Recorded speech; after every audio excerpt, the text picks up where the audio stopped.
There is nothing more cruel in the world than feeding someone false hope. And our story begins exactly with that, showing a girl thrashing around in her room, trying to be calmed down by the maid after a huge disappointment. The servant referred to her as Your Majesty and begged her not to cry. Please. Then the girl lifted her face from the pillow through tears and explained that she had held on to hope for a long time. But in the end, the boy she liked ended up marrying someone named Lily, a girl the protagonist didn't even think was his friend. On that day, 5 years of unrequited love had come to an end. Right after that, she started screaming again, burying her face in the pillow once more and leaving the maid even more desperate. All of this because some random boy married Lillian. The protagonist remembered the first time she saw the boy. One of her friends asked her if she had heard that the heir of the Margrave Empire was going to appear at the ball, something she had no idea about.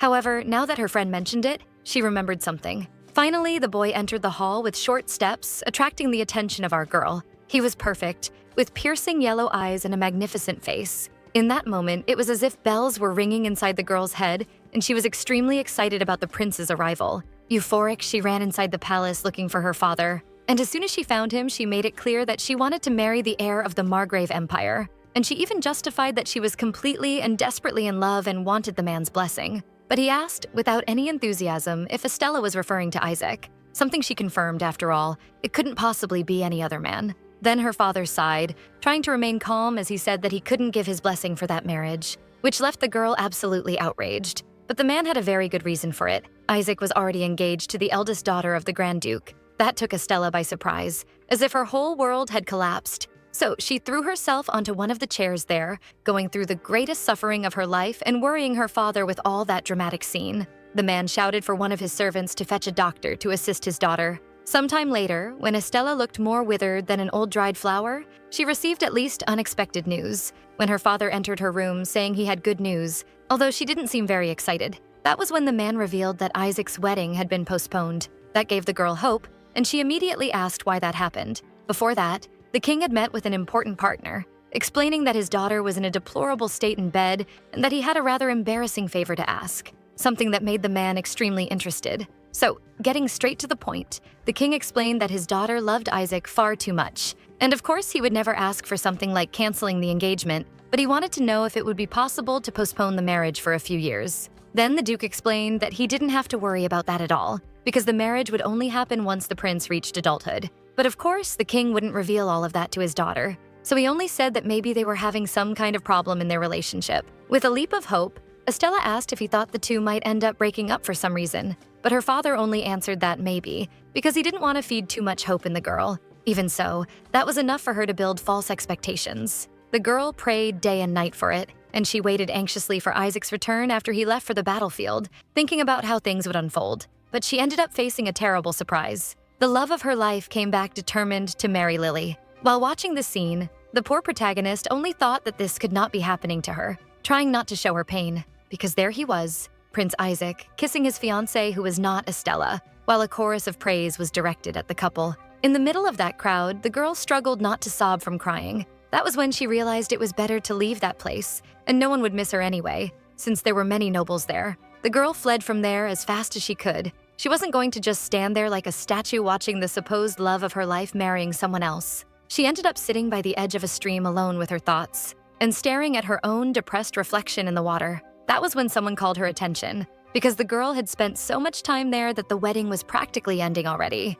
Even so, Estella had no idea what she would say to the boy. She imagined congratulating him on the wedding, but knew that would be nothing more than acting. And deep down, she was aware that when the time came, she wouldn't be able to say those things and didn't even want to. But she also couldn't stay there like a spoiled child. She needed to get up and react. That was when she heard someone say that she could go back in time, something that left her very disoriented. The girl looked around to see if she could find the owner of that voice. But since she didn't see anyone, she concluded that she was so stressed that she had started hearing things. Then she noticed something strange in the lake. It was as if there were something in there, and she approached to see what it was. But when she got closer, her eyes couldn't believe what they were seeing. It was a person. However, the girl ended up getting so close that she slipped right there, heading toward the water quickly. She couldn't even try to save herself because there was nothing to hold on to. And so, our girl ended up falling into the water. She couldn't believe the drama of that situation. She was dying in the middle of the wedding of the man she loved. As she sank deeper and deeper into that lake, she could only think about how pathetic it was to die like that. Suddenly, the girl jolted up, rising from her own bed. She stared at her hands, wondering if she was really alive. And then she noticed that her maid was at her feet, calling for the princess without believing that she was alive too. But for some reason, she looked much older, as if 10 years had passed. The woman, still unable to believe what she was seeing, asked if the princess had any idea how much she had scared the nanny, and she couldn't believe the girl had simply jumped into that lake on purpose. But Estella quickly interrupted her speech, explaining that she hadn't tried to kill herself at all, and that it had just been an accident. Only there was something even stranger that worried her. She didn't recognize that room, so she decided to ask the nanny what place that was and if they were still inside the palace, which also left the woman a bit lost. She didn't know what the princess was talking about because it was obvious where they were. Before she could say anything, 2 children burst through the bedroom door, and they called Estella Mom, with eyes filled with emotion. That was too much new information at once for the princess, who didn't know who those children were or what they were even talking about. But one of them climbed into her lap, asking if she was okay. Trying to situate herself in that whole situation, the girl asked what the 2 were talking about and why they were calling her mother, which seemed to worry the little girl a bit, and her brother, who wouldn't stop crying. For some reason, those 2 seemed very familiar to the protagonist, despite her never having seen either of them. That was when a 4th person entered the room, asking whether by any chance Estella didn't even want to see her own children. That figure left the girl speechless, because it was Isaac, in the flesh, right in front of her, closer than he had ever been to the girl, staring at her with his deep eyes. Estella tried to clear her doubts, asking what he was doing there, and even better, where exactly she was, a question that left her nanny without anything to say. Isaac also didn't know if she was being serious or if it was some kind of trick, and he was quickly distracted by the supposed children of the protagonist, calling him Dad. The prince carried the little girl in his arms and asked why the woman was acting like she had never seen them in her life. Again, the girl asked where she was, since no one wanted to answer, and she took the opportunity to ask why he was treating her as if she were his wife, also asking what had happened to Lily. She was sure she had seen the 2 of them get married, so there was no reason for him to treat her that way. Besides that, she needed to know who those children were and why they were treating him as their father. Isaac stared at her with a distant look, maybe trying to understand whether the girl was trying to make fun of him or not. Then he warned the nanny that he would call one of the doctors to have a look at the woman, since she was acting in a very strange way. So maybe she had hit her head at the bottom of the lake when she fell. But Estella interrupted, saying she remembered her lake very well and that she had indeed fallen into it at her wedding. That was when it hit her. They were teasing her for sure. Estella asked again about Lily and questioned if by any chance she was also involved in that whole thing. Confirming that they were messing with her, the girl said it wasn't funny. But Isaac was truly worried and asked the nanny to call the doctor immediately. Meanwhile, the children who were still in the prince's arms asked if their mother had perhaps hit her head, something he confirmed. Estella couldn't be more lost. That was when an idea popped into her mind. Staring at those children, noticing their features with blonde hair and their faces, they definitely could be the children of the 2 of them. The problem was that our girl had not the slightest memory of a night she spent with Isaac. That was when she noticed other details as she looked at her reflection in a small mirror beside her. A bit of chubbiness she had on her cheek just yesterday had disappeared, and her eyes had changed too.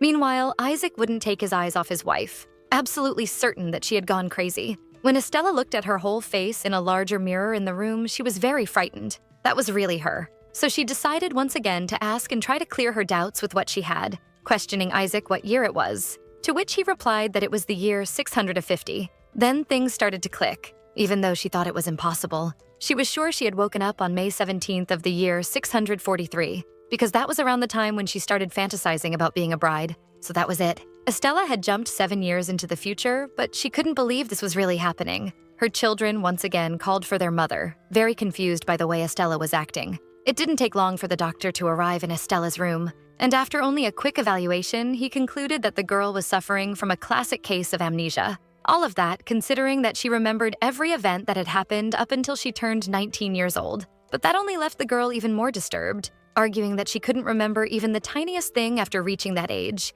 In her mind, our girl wondered if it was really possible for 7 years of memories to simply disappear from her head. So, the doctor reaffirmed that it was probably just partial amnesia, which relieved Isaac, since that meant that maybe his wife had only hit her head really hard when she jumped into that lake. The doctor also warned that even if she didn't have other visible injuries, Estella might feel a certain headache eventually, and her memory might return in fragments. But since she was very confused, he would prescribe a sedative just as a precaution. Worried, Isaac asked what would happen if the girl's memories never returned, to which the doctor replied that it wouldn't stop Estella from continuing her life. It might take a few years, but the boy shouldn't worry too much. He turned to Estella and asked her not to try to force her memories and just go with the flow, something the girl agreed to do. And then he left, receiving a warning from the prince that he would be called if needed. Now that they were alone, the girl could ask if those two tiny little things were really their children, something the prince confirmed. Not only that, but they were twins and very cute. They finally answered her question about where they were.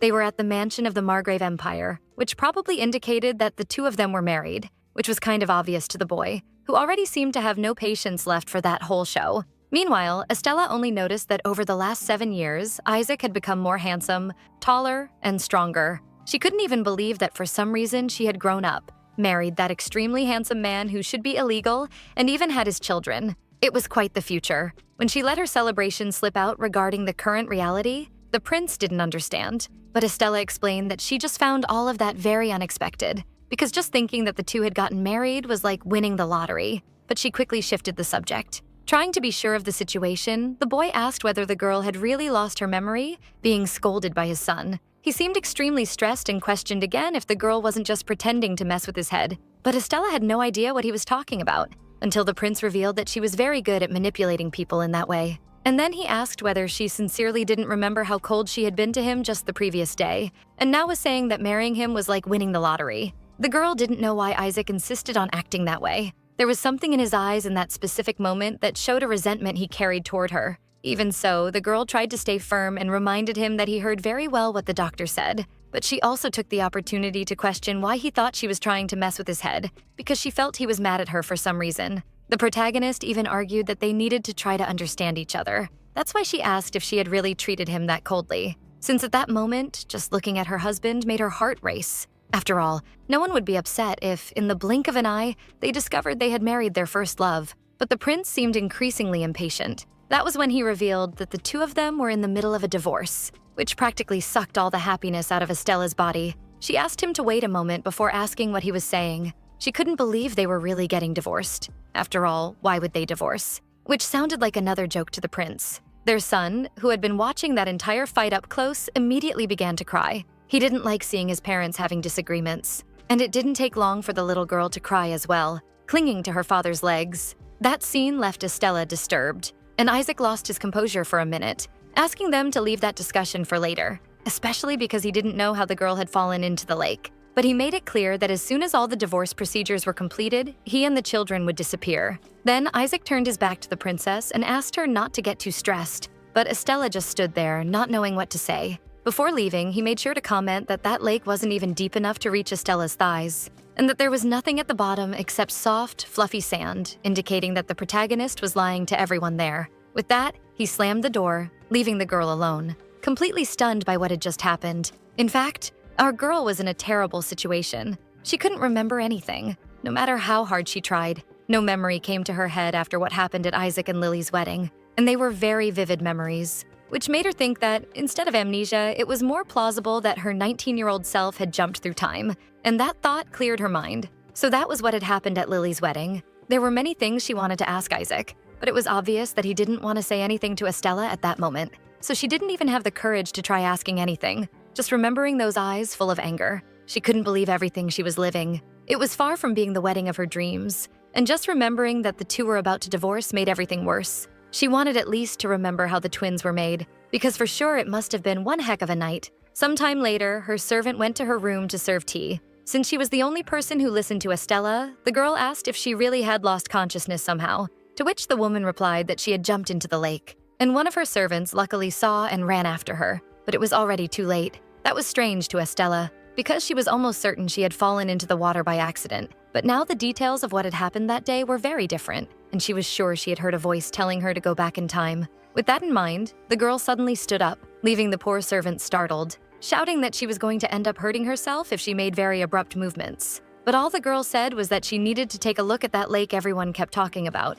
The nanny was going to try to stop the girl, but knowing it wouldn't work, she only asked that she at least wear a shawl before leaving. It didn't take long for her to arrive at that place, being followed by her servant, who soon scolded her, asking why she was doing that and telling her to get out of the water immediately. She was shocked because Isaac was right. The water barely reached her thighs. When leaving the lake, she was met by the maid who asked what the girl needed to check with such urgency. But honestly, Estella explained that not even she knew what she was trying to understand. However, based on everything she had seen up to that moment, she had only one conclusion. But she knew that if she said what she was thinking out loud, no one there would believe her. So she needed to come up with another plan. Thus, she turned to the nanny, asking where Isaac was because she needed to talk to him immediately. And the woman replied that he was probably in the greenhouse with the children, which was where she intended to go. As they walked, the girl asked the nanny to wait, and reminded her that all her memories since she was 19 had been erased. Just saying that was enough for the woman to tell her not to worry too much about it, because they would surely return soon. But the girl explained that there was something more important than that.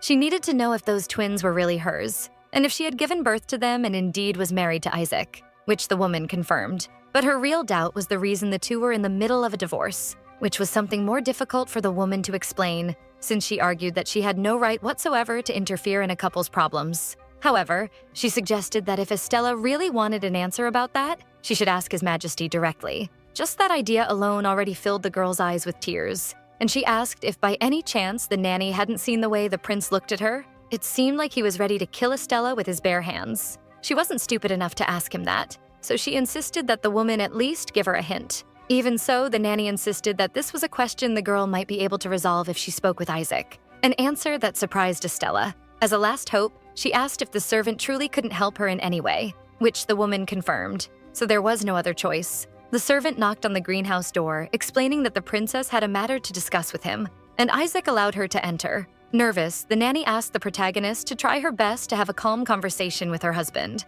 something Estella doubted was possible. When she entered, he was having fun with the two children, but when he saw Estella in front of him, he thought she might be confused and questioned whether she shouldn't be resting. So the girl explained that exactly because she was so confused she couldn't rest. Without hesitation, the boy retorted that stressing herself about anything wouldn't make her memories return any faster. But Estella said that even if they never came back at all, she needed to know some things she had forgotten, receiving the same cold look from Isaac. So she decided to say whatever came to mind. She explained that she had gone to take a look at the lake she fell into, and it was definitely shallow. But she wanted to know if it had always been that shallow, like 10 years ago, and the boy confirmed it. The children, meanwhile, were happy with the girl's presence, excited to serve her some tea. Since the lake water had always been that way, then she had something else to ask. She wanted to know if the boy hadn't originally been engaged to Lily, his cousin, because the last thing she remembered was that the two of them had gotten married. And the fact that this was the last thing she remembered left the boy stunned, but she confirmed that she was being serious, making the prince let out a scoffing "ha" in disbelief. She didn't know what kind of reaction that was. Maybe she had hit a nerve. So even if he didn't believe her, he had to say something because he was her husband and the closest person to her now. That's why she intended to start by clearing up some misunderstandings, which made Isaac pay attention and become curious. In an impulsive act of courage or complete madness, Estella revealed that she believed she had traveled to the future. Hearing that, the prince looked at her as if she were the craziest woman in the world. Even so, the protagonist didn't stop, repeating that he had heard her very well, and that she was sure she had traveled through time, skipping 7 years of her life. The boy couldn't say anything. He just stared at the girl rambling, and that's exactly what she did, saying that she knew it sounded crazy, but no matter how much she thought about it, she didn't believe she was suffering from amnesia. I mean, she had fallen into a lake that didn't even have any rocks, so how could she have gotten hurt? She asked if he could at least believe that the girl had fallen into the same lake at his wedding with Lily, and she was almost sure she heard a voice telling her to go back in time, a voice that called her name. She didn't know why Isaac couldn't believe her, even though she was being so honest. She just wanted him to have a drop of trust. But all the boy replied was that she was trying way too hard, and he asked if there was any maid outside to take care of her, which pushed Estella over the edge, making her shout, asking why he couldn't believe her or if their relationship was that full of distrust, and begging him to have at least a little faith in his own wife because she was being extremely serious. Her nervous breakdown was interrupted by her daughter with a teacup, saying what it was for her, and teaching her how to drink from a cup, as if the mother had forgotten good manners too. The girl handed the drink to Estella with a huge smile, insisting that she drink it because she made it herself. So Estella blew the tea a little before taking it to her mouth. She knew that what was inside was just dirt and water, and for that reason, she stopped halfway and asked if the girl really wanted her mother to drink it all. To her misfortune, the little one confirmed with sparkling eyes. Trying to escape the situation, Estella explained that she thought she wanted just a little more sugar, and asked the two kids to go get some,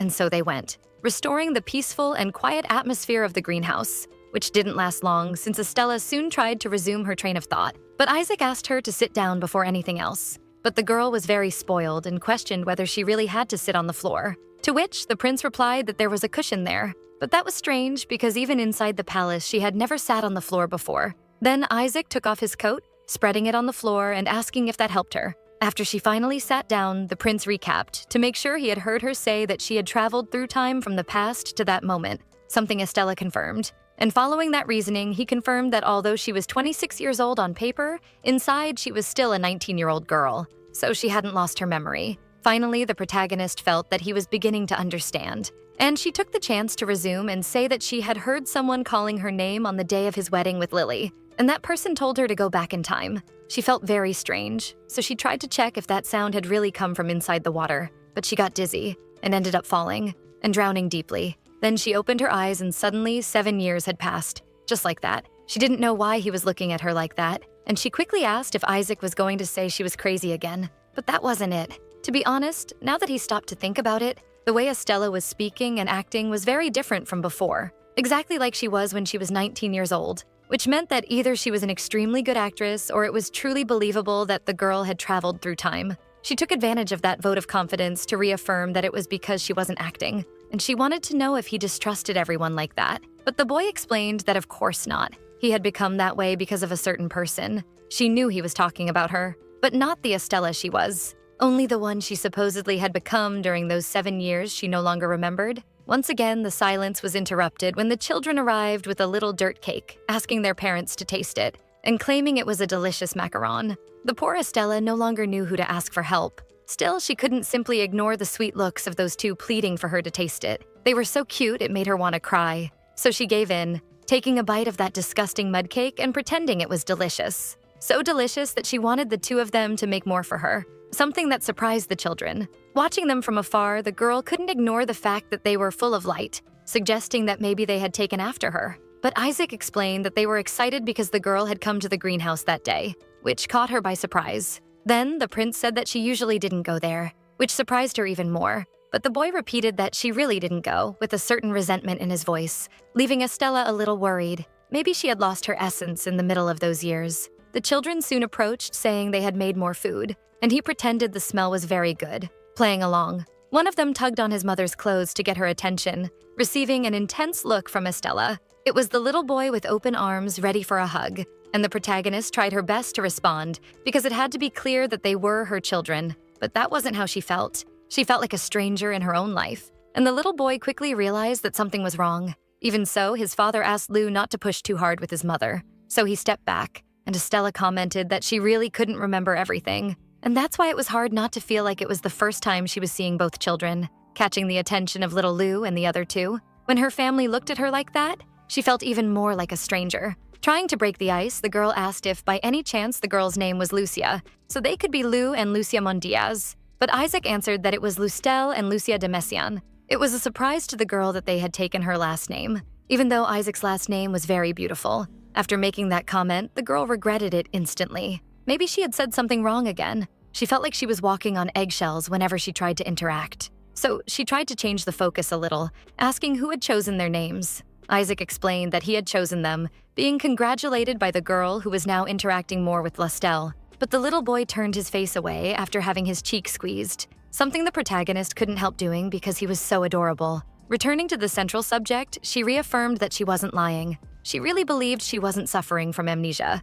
She had simply jumped through time. And the way he and the children treated her proved that her future self had done something very wrong, which made her think that she had come from the past precisely to understand what those mistakes were. Because the girl she was at 19 years old truly loved the prince. That is why she asked if they couldn't just set aside this whole divorce thing. Isaac seemed tired as he explained that the divorce had been her idea, something that completely shattered the girl. But the man explained that she had been the one responsible for asking for the divorce. If she couldn't believe it, she had spent years obsessed with that boy, even waited for him to return from the war. When she asked why, the prince made it clear that there was no way for him to know that, but he was certain that the woman had even given him custody of the children. So it was possible that at some point the girl had considered that her family was some kind of burden. So if she thought she had come from the past to fix those mistakes, frankly, he disagreed. Because even if she said she loved him, her future self had been planning to leave him, and that couldn't simply be erased. Since the boy had already been hurt, to be honest, he was very tired of this whole situation, as anyone would be. He remembered very well when he was walking through the halls with the children, who asked why he was crying. But Isaac didn't answer. He just picked up the pace. and Lustiel asked him to slow down a little. But since that didn't happen, she ended up tripping over her own feet and falling hard on the floor, which brought Isaac back to reality and made him apologize for walking so fast. In addition to checking if she was hurt, Lucia was also worried and wanted to know why her father was crying. But he said he wasn't crying, wanted to know where she got that idea from, to which she replied that he looked sad, imitating his facial expression. The prince tried to make things lighter, asking if he really had made a scary face like that, and apologized, saying that it wouldn't happen again. Even just the day before, Estella had started treating him and the children as if they didn't even exist. Even though they had gotten married and had children, it had only been a marriage of convenience from the beginning. Lou and Lucia felt strange around their own mother, and the few times she played with them had been enough for the children to become attached. She was always busy, which was understandable, but the boy was certain that she had no interest in that family whatsoever. So, the good things in a marriage were quickly erased by the disagreements between the two. And in the end, Estella was the first to jump ship, something that had happened just a week ago. He remembered her saying that she couldn't live with him, and therefore she would move out, but he could keep the children. Furthermore, the girl would send money so that they could support themselves, and she had already prepared a place to live and everything she needed to disappear. That was a surprise he couldn't understand where it came from. That was when Estella said in full words that she wanted a divorce. The boy clenched his fists, trying to contain his anger, before asking if there was another man involved, making the girl sigh, without answering clearly. That was the kind of person Estella was at 26. Lucia called his attention again, but the boy was lost in his thoughts. First, Estella said she couldn't remember anything, that she came from the past, and that she believed that happened so she could fix her mistakes. And now she wanted him to believe something as ridiculous as the fact that she loved him. Isaac was already at the peak of his anger when he said that if Estella truly wanted to fix her mistakes, she should have faced him when everything happened. But that didn't happen, because the girl certainly believed that the real mistake was the two of them ever meeting. So he told her not to have too much hope.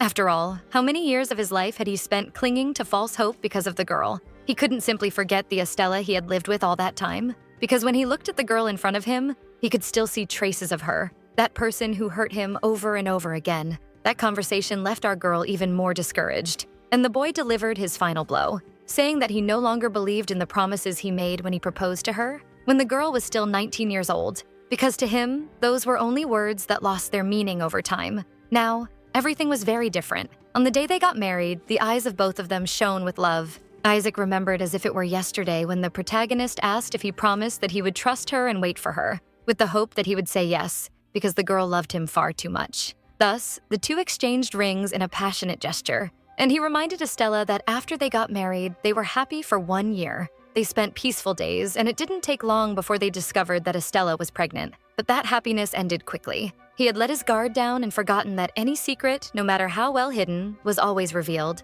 One of those times while they were talking, Isaac confessed that in that kingdom, where he didn't seem to have a place of comfort, Estella was his safe place. But even then, he felt that she was hiding something from him, a secret equivalent to a betrayal. During that time, his parents had been falsely accused of conspiring against the kingdom. In addition, his younger sister had been exiled from that country, and the person behind all those decisions was Estella. Even knowing those accusations were false, the girl decided to close the investigation about his parents' case and send his sister away on her own. Estella, the sweet and kind girl who exchanged marriage vows with him, had done that. His son called him back to reality with a smack on the head, being scolded by Isaac, who questioned who said he could do something like that because he might end up getting mad. But that wasn't true. He couldn't be stressed for even a second with those children. So he picked them up in his arms, asking if they were ready for bed, and they confirmed. It had been a long day. However, while putting the little ones to sleep, they insisted that they still wanted to play. But the prince made it clear that they could do that when they woke up, because the sleep fairy had said she would visit both of them. Lou couldn't help commenting on how good it had been to play with their mother that day, and that filled the prince's heart with hope, letting them talk more about it. Lucia still laughed happily because her mother enjoyed her mud macarons, so they agreed to make more the next day, and their father took the opportunity to reinforce that they needed to sleep, but warned that if they continued like that, they would end up stuffing Estella, which the children took playfully, suggesting that maybe they should make a medicine for her stomach too, which was a great idea according to the prince, who was always entertained by the imagination of his children. Finally, sleep won, making Lucia yawn while her brother was already on his 10th sheep. With them quiet, Isaac could leave the room, closing the door carefully, and being surprised by Estella shouting behind him that she couldn't get divorced and wouldn't do it. But the prince was more concerned about the children and covered her mouth, saying she would end up waking them up, So the girl apologized because she hadn't even realized that they had gone to sleep, but she resumed the subject, reaffirming that she couldn't get divorced, questioning whether it wasn't possible to repair the mistakes she had made during that time. The prince was already fed up with anything coming from the protagonist, but repeated that he had said there were some types of mistakes that couldn't be fixed so easily. And the problem wasn't even with Estella, it was with him. He was already too tired of the whole situation. But of course the MC wouldn't give up. After all, he was the love of her life. That's why she decided to ask if there wasn't anything she could do to make him less tired, promising that she could make him so happy that he would forget all the pain, which only made Isaac even more convinced that he was talking to a wall. He had already forgotten how immature the girl had been at 19. The prince gave in, saying that he already believed that she really was a time traveler and all that. But as he had said before, his decision was made. Even so, the girl asked him to give her a chance, because she had been in love with him for 5 years. And now that boy, who was a dream come true for Estella, was saying that she had hurt him even though she didn't remember. For the MC, what mattered was how she felt now. And the fact was that she still loved Isaac, so she needed to try at least. She only wanted one more chance, at least while the divorce was being processed. And her husband couldn't hide how surprising that twist in events was between the two of them, because the day before, she could only look at him with disdain. And now there she was begging to get one more chance. With a satisfied smile on his face, the boy decided to give in, giving her one single chance. But he made it clear that in the meantime, he intended to hurt her just as much as she had hurt him, which left Estella paralyzed, especially because she had no idea what she had done in those 7 years. Even if she was trembling, she knew that at least now she had a chance to do something. And all she needed to do was fix the wrong things her future self had done, which seemed very possible to her. After all, she was the kindest, sweetest, and most beloved princess on that continent, and she was also the only heir, besides being very outgoing, which is why she was sure she would be able to achieve her happy ending. 2 weeks had passed since they made that agreement, and the girl was thrown on the couch, wondering how someone could be so cold and stubborn like a mule. She felt like she was confessing her love to a brick wall every time she talked to her husband. She spent the last 2 weeks showering Isaac with gifts, and the nanny decided to interfere and explain that she couldn't simply buy someone's love. But if that was the case, the girl didn't know what else to do, because the prince didn't seem very happy, nor very open to talking with her. So that was the only way she could think of to show something. Until then, she didn't think human beings were able to be that disdainful, but she was certain that Isaac would spit in her face if she tried to get closer, or even snort on her. The girl was scolded by the maid for her words, who commented that it was as if she had gone back to being 19 years old, and explained that although her memories were gone, she needed to put in effort to behave normally. So Estella asked what this new Estella was like, and the woman explained that she was always well-dressed and very refined. For example, she would never say words like spit or snort, which surprised the protagonist a little, who doubted she ever behaved like an actual adult, except the nanny was even harsher when she said that she was now a princess and a mother, so she shouldn't be lying on a couch saying those horrible things. But to Estella, that felt normal. She had always been like that. However, the older she grew, the more she matured. Except from the nanny's words, it sounded like the protagonist had become a cold and even somewhat hypocritical person, which wasn't like her at all. So the nanny explained that she had changed a lot after getting married. That interested our girl very much, so she asked the woman to say more about that. So the lady replied that in general, she had changed a lot. At first, the nanny was happy because she thought the girl had finally grown up. But Estella interrupted to comment that it sounded like she had done terrible things to Isaac, and wanted to know if that was part of the reason she had changed. But again, the nanny asked not to involve her in the couple's marital affairs, since it was not her place to talk about anything regarding their marriage. As shocked as the girl was with every revelation, all she could do was take care of herself. Still, Estella doubted that this was truly happening. She needed to know exactly how she had treated Isaac in the past, so she could reflect about what she had done and finally end this silent war. The nanny felt awkward saying it, but the truth was that the princess had made many mistakes and had done very cruel things. Hearing that, the princess asked for an example because even if it was difficult to say, she needed to hear it in order to change things. So the maid explained that she locked herself inside her room for several days. She dismissed her servants and didn't even let Isaac come in. Of course, nobody saw anything, but the evidence pointed to the girl having an affair. After all, she brought a different man to the mansion every day. Estella felt horrible, to the point of wondering if that was what hitting rock bottom felt like. She couldn't believe that was how she behaved in the future, and she ended up letting it slip that she didn't think it was possible for her to be that low. But the nanny asked her to stop tormenting herself and think about the future. Even though she had tried the whole gift thing, it clearly didn't work, so she needed to find a way to show the prince her sincerity, with words or even a letter. Estella's concern was that he wouldn't listen to her. After all, she had been unfaithful, But the nanny argued that that was something only her past self would know for certain. That was when she had an idea. She needed to gather all those lovers and hear their truths. When the nanny asked if she intended to do that in front of Isaac, the girl immediately denied it, explaining that she needed to hear it by herself. The lady's concern was what would happen if they confirmed those affairs. But then there would be nothing she could do. She would simply have to accept that she had been the worst person in the world. She was completely falling apart. A few days ago, she thought that this mission would be a piece of cake. But if the princess really had cheated on Isaac with so many men, she was certain she deserved to die. She threw herself into the maid's arms. Hopeless. She didn't know what to do. And at that point, she couldn't see a way out of that situation. But if it really was true that she had done those horrible things, then maybe it was better to let the prince go.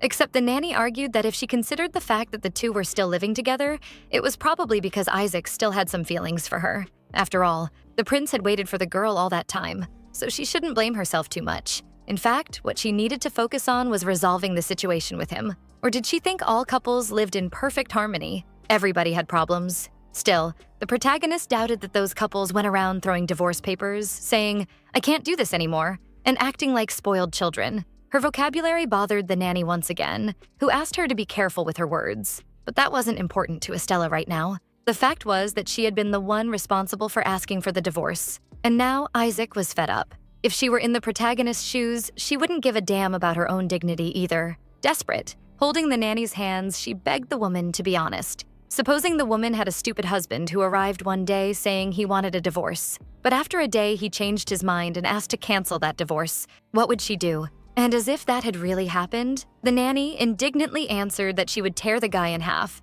That way he would never be able to be with another woman again, which was a rather extreme answer, considering that the idiot in this situation had been the princess. But by the time the nanny realized this, it was already too late. Trying to save herself, she changed the subject, saying she had heard one of the children crying, and asked her to wait because she had to take care of it, despite not having heard anything. So the lady left the room desperately, ignoring the princess calling after her. And changing the subject again, she asked if she would like to meet the count and his wife. Because the Chess family had once asked for a divorce and a sort of miracle happened for them to reconcile. Still, the girl wondered if Count Chess had been as bad as she had been, to which the woman answered that definitely, since he was the worst of the worst. Estella didn't know whether that was supposed to comfort her or what, but it wasn't the time to argue with the nanny, who finally gave a satisfying suggestion, asking if the princess hadn't considered that she and Isaac could start sleeping together again. After all, she had gone back to leaving her room, so all she had to do was sleep with him. Although she didn't have much hope, Estella said she would try to do that,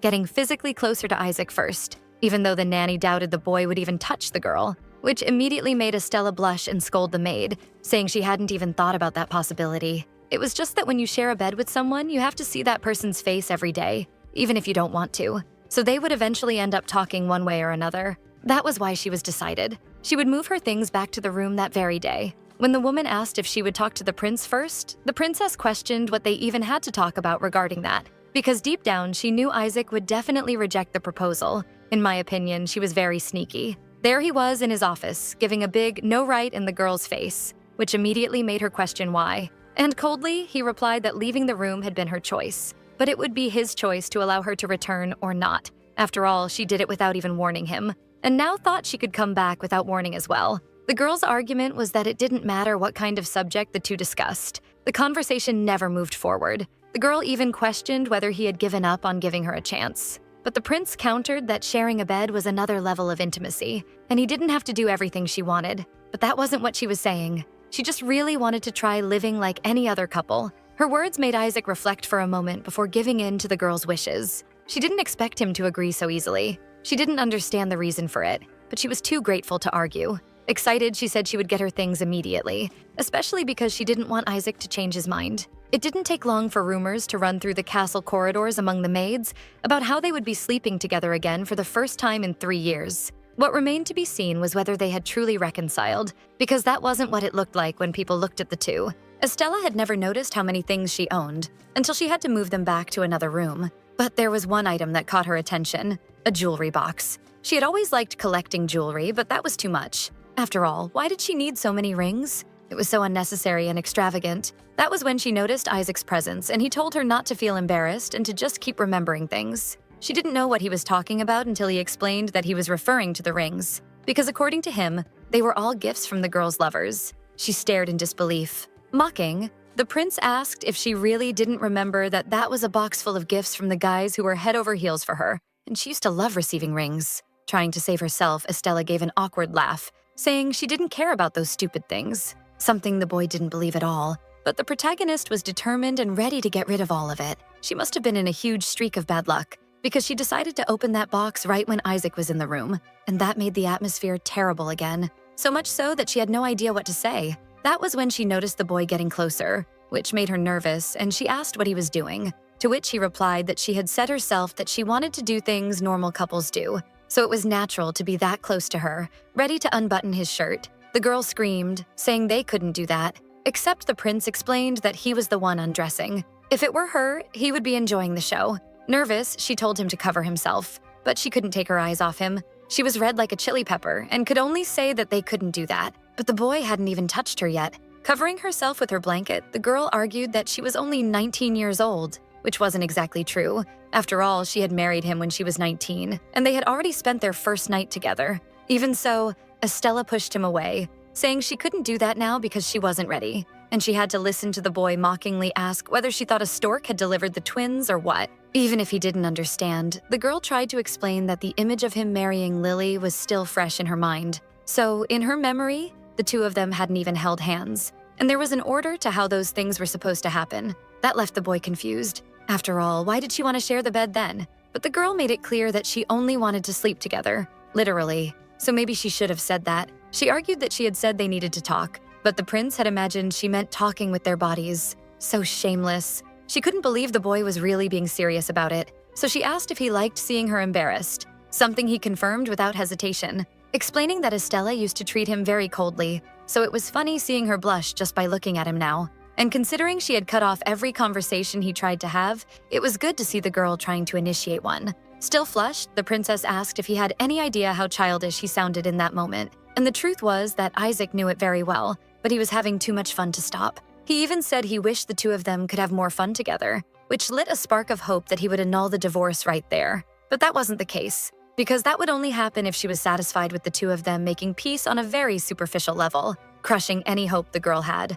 The prince couldn't help noticing the change in his wife's expression. Even so, she didn't give up, saying that the superficial level was the most important one because he never knew when feelings could surface. That's why she would have a lot of patience. She was sure she would make the boy say he loved her someday, and Isaac wished her good luck with that, doubting very much that it would ever happen. When night fell, the girl couldn't sleep. She didn't know if it was because she was sharing a bed with a man or because that man was Isaac, but just being near him made her heart jump out of her chest. Even with all the explanations given by the nanny and by him, she didn't know how things had ended up that way, and she wondered how she had hurt that boy so much. A boy who also couldn't sleep with her by his side. The night dragged on, but in the morning, Estella was amazed by the sight before her. It was like seeing a fairy tale prince sleeping right in front of her, more peaceful than ever. Until then, she had only seen him scowling or neutral when looking at her, but now he had a different glow. The princess truly didn't know how she had been able to reject someone like him before. There was no denying that Isaac was very handsome. Carefully, she moved closer to the boy,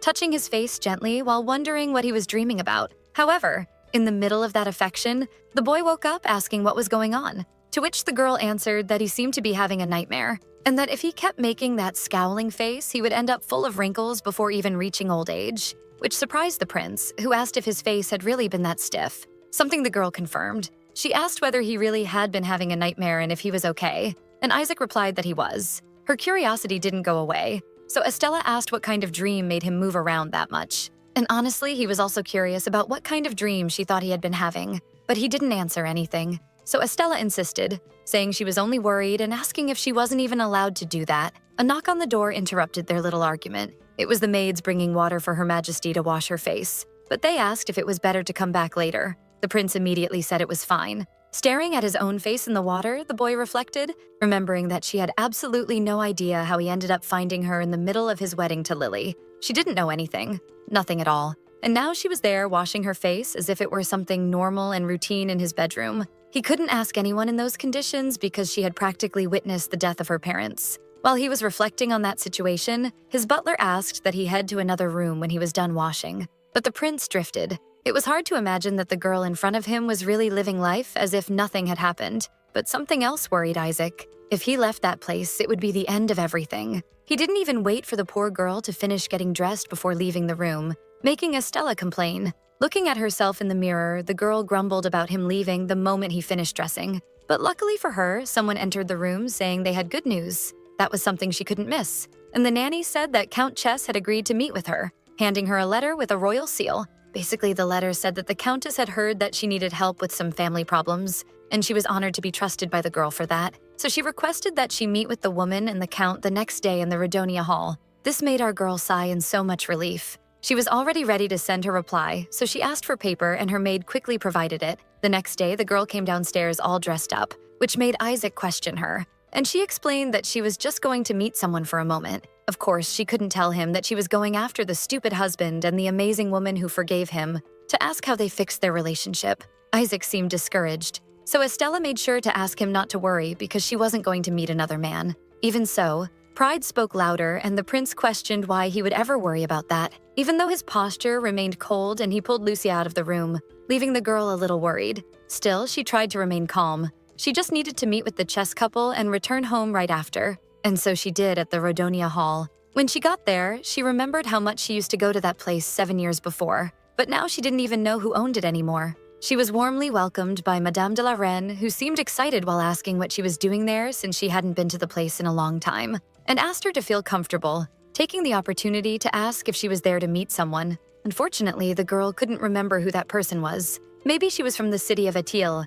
but her style and accent seemed very similar to the nearby nations. The woman whispered in her ear that the people the princess met with last time had asked to see her again. The problem was that the protagonist had no idea who they were, but the madame continued naturally, informing her that the men had also brought the jewels she had requested, huge rubies, and they said they could make rings or even necklaces that would surely please the princess. That was when it struck her. They were rings like the rings her lovers had given her. She could already picture Isaac taking his children away and saying that he knew everything she said about wanting to fix her mistakes was a lie. So she shook the madam in her arms, saying that she couldn't, leaving her extremely confused. The poor woman had no idea what she had walked into, while the princess didn't know that those men loved her that much. She was acting like a lunatic, and the woman said that they did love her and that she also reciprocated, but Estella denied it without even thinking twice. She asked that a message be sent to them saying that she appreciated the effort but would have to decline any invitation, and the jewels as well, because from then on she had decided to focus on only one man,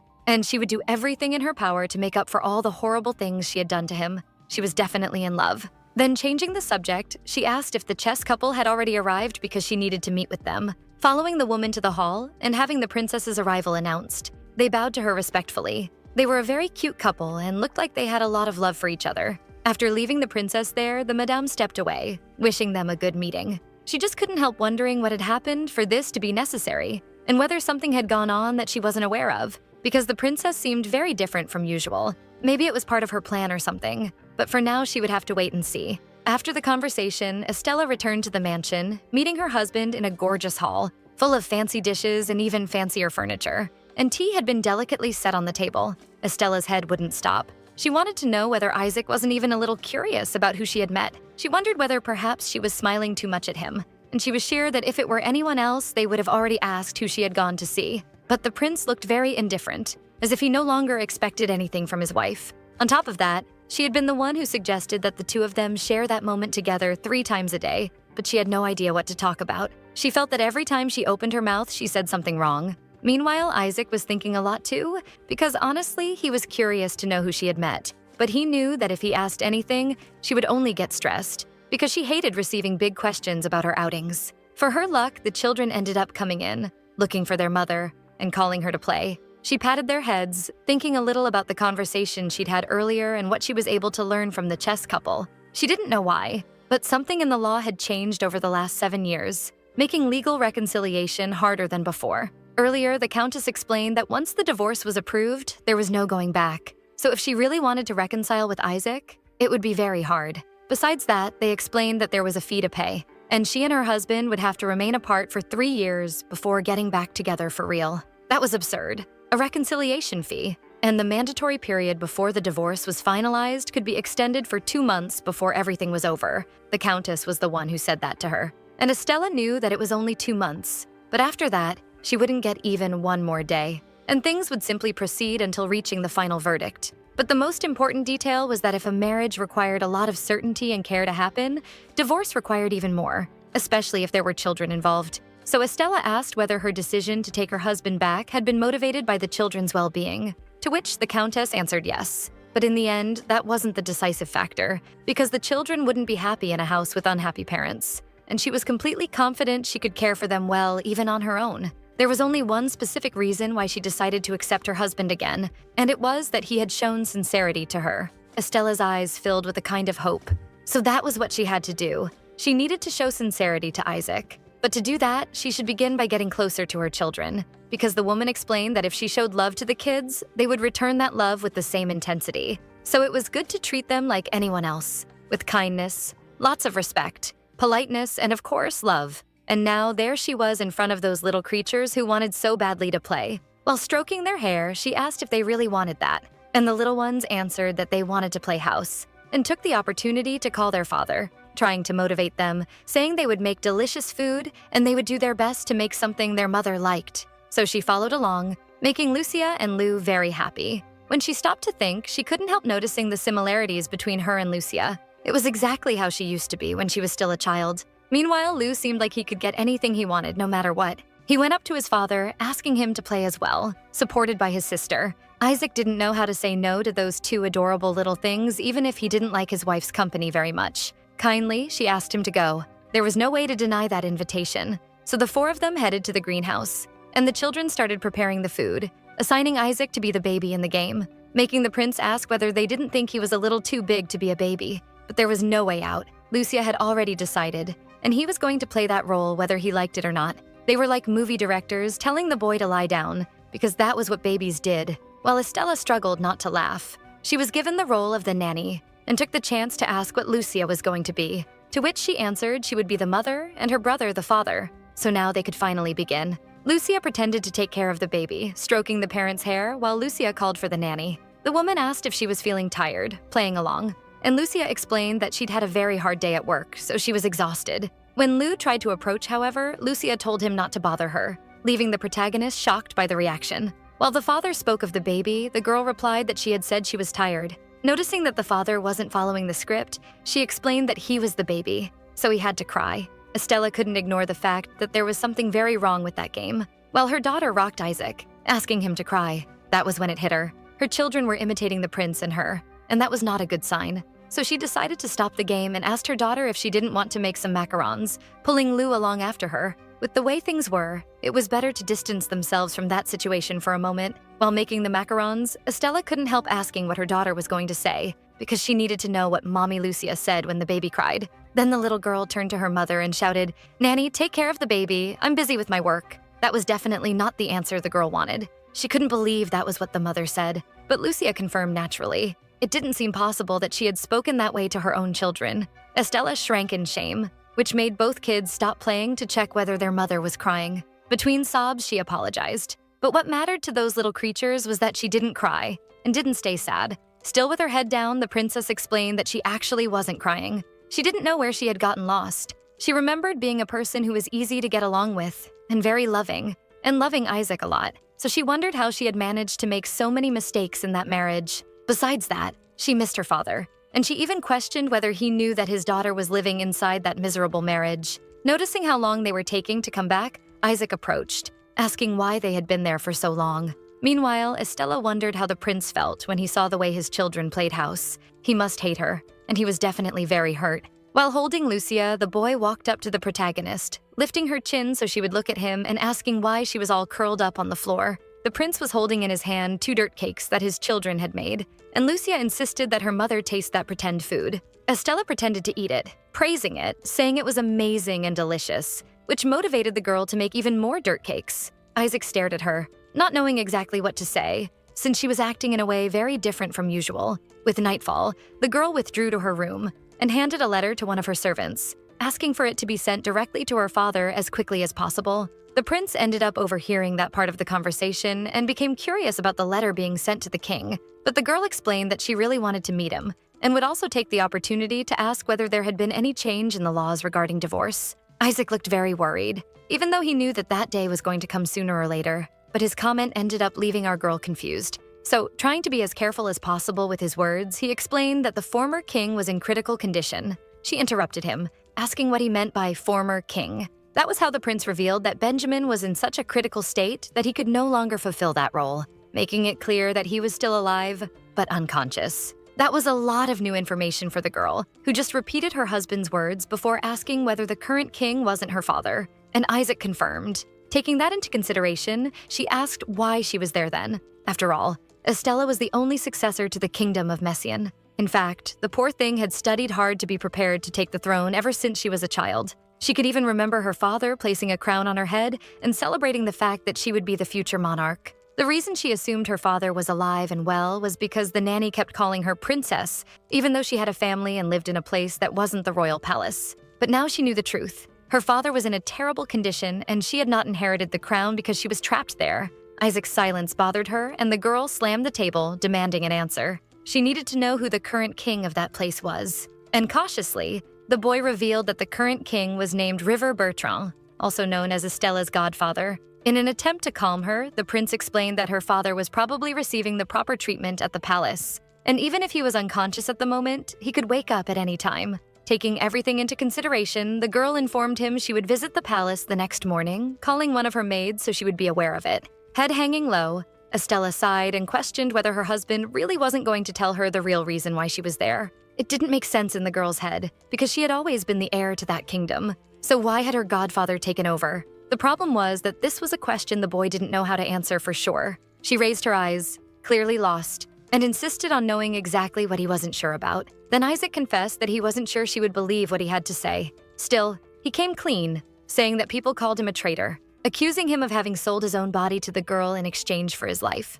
He spoke about how his parents were punished for conspiring to poison the former king, and that the only reason he hadn't been exiled like his sister was their marriage, which, in fact, was the real reason he was there. His parents had been falsely accused, but indeed all the evidence pointed to them. But that didn't matter anymore. What mattered now was that Benjamin was in a coma, and no one knew when he would wake up or who was responsible for it. Either way, he warned the girl that she would hear the whole story when she visited the palace the next day, but he tried his best to avoid that topic. Obviously because Estella didn't know anything at that moment. The girl trembled, maybe out of anger, when she said that that should have been the reason why he should have opened his mouth and said anything at all. She had jumped through time a month ago, so the boy had had more than enough time to talk about it, until the prince said something that I'm sure he'll regret later. Since you kept not remembering anything, I could keep pretending I didn't know anything as well. That threw Estella off completely. She stood up yelling, asking if that had been his plan from the very beginning, just pretending nothing had happened and that everything was fine.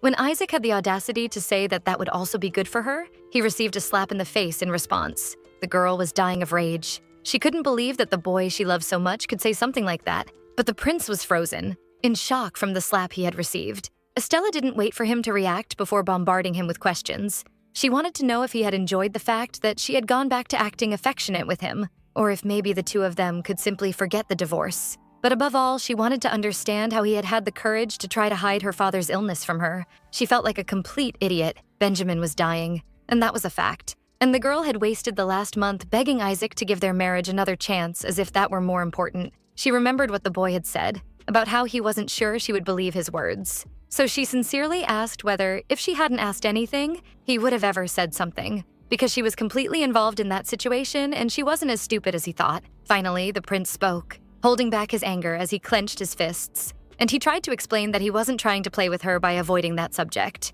Even so, he apologized, saying he shouldn't have said what he said. In reality, he didn't want to bring that up because he thought things could change. After all, she was a very different Estella than the one he knew. So he thought that this time the princess might keep her word. That last part slipped from his lips without him even noticing, leaving him completely embarrassed. Estella, on the other hand, couldn't believe what he had said. Maybe it was the first time that month the boy had been genuine with her. Trying to end the subject, he asked the girl to rest because she looked very tired. But poor Estella had a breakdown, because there was so much happening. With her hands on her face, she wondered where things had started to go wrong. She didn't understand Isaac's words about her keeping her word that time. And she even questioned whether the former Margrave had really been executed because of a false accusation of treason. But considering that, if she had really married Isaac despite all those things, that must have been a sign that she truly loved him. Was there another problem she didn't know about yet? But she had a much bigger problem, because now she didn't know anymore if everything the boy told her was actually true. The next morning, the princess's carriage was ready,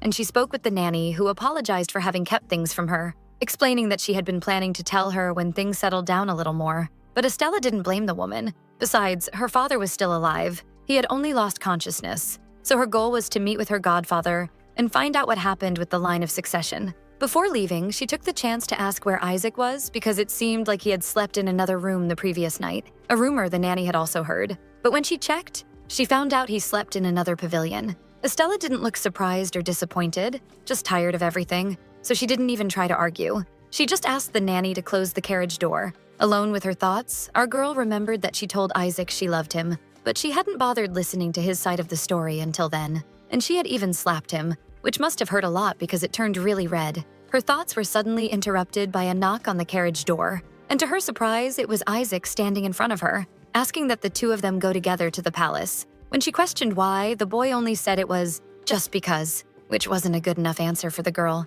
She just wanted to know. The problem was that the prince was very stubborn, so he definitely wasn't going to give in. So he simply repeated that there was no specific reason and told her not to worry, making it clear that she shouldn't get her hopes up. He just didn't want her to go alone and then hear rumors later about how his wife fainted inside the royal palace. Taking advantage of the fact that they were alone and in a semi-peaceful mood, the girl apologized for the previous day, justifying that her hand moved before she could even think. But for the prince, there was no problem.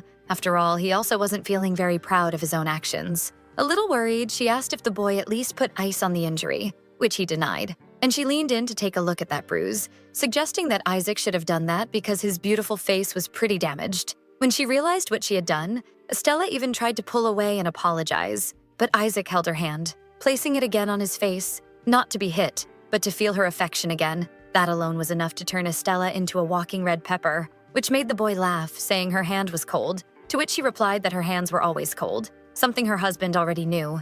Even Lucia had the same problem. While they traveled, the girl took the opportunity to ask if everything that had been said the previous day was true. And when he confirmed, the girl insisted on the boy's certainty that his parents had been falsely accused and executed for trying to poison Benjamin. Shifting the focus a bit, she remembered the name of Isaac's sister, Elena. Our girl asked whether the reason they started to fall apart was because she stopped believing in him, or if she had, in fact, only married him because of a political decision to save his life. But the prince made it clear that wasn't the case. A little embarrassed, Isaac explained that their relationship hadn't always been so difficult. In reality, they lived a time of great peace in the beginning, but things got complicated out of nowhere, mainly because the attempted assassination of the king, the insurrection, and even a problem with taxes were all blamed on his parents. Because of that, he and Lily divorced, as was expected, and the Grand Duke Bertrand even tried to help with the investigation, but the judiciary rushed the decisions. And it was then that Estella showed up. At that time, she was still 19 years old, and she approached the boy saying that she thought everything that had happened to his father was strange, and suggesting that they reopen the investigation. Before the boy had to face the death penalty, the two of them got married and he changed his last name. Now it made sense that Lou and Lucia carried their mother's surname. Isaac also explained that the two of them really intended to start a new investigation, but Estella still didn't know the reason why it didn't move forward. It was finally then that the prince revealed that she was the one who asked to stop the investigation, closing the case and painting his parents as true traitors. But she couldn't believe that possibility. But that was what happened. And the girl had even done everything without giving him any warning. Estella felt awful. She didn't remember doing any of those things, but she had done them, and there was no way to deny it. Isaac continued explaining that after that, she exiled Alina. She was the only person who could testify in favor of his father's innocence. And all of that happened while the princess was still pregnant. It was exactly then that the two of them stopped getting along. Disappointed in herself, Estella apologized, and she promised that this time she wouldn't do anything to betray his trust or deceive him. After that, the trip continued in silence, because there isn't much that can be said with an atmosphere like that.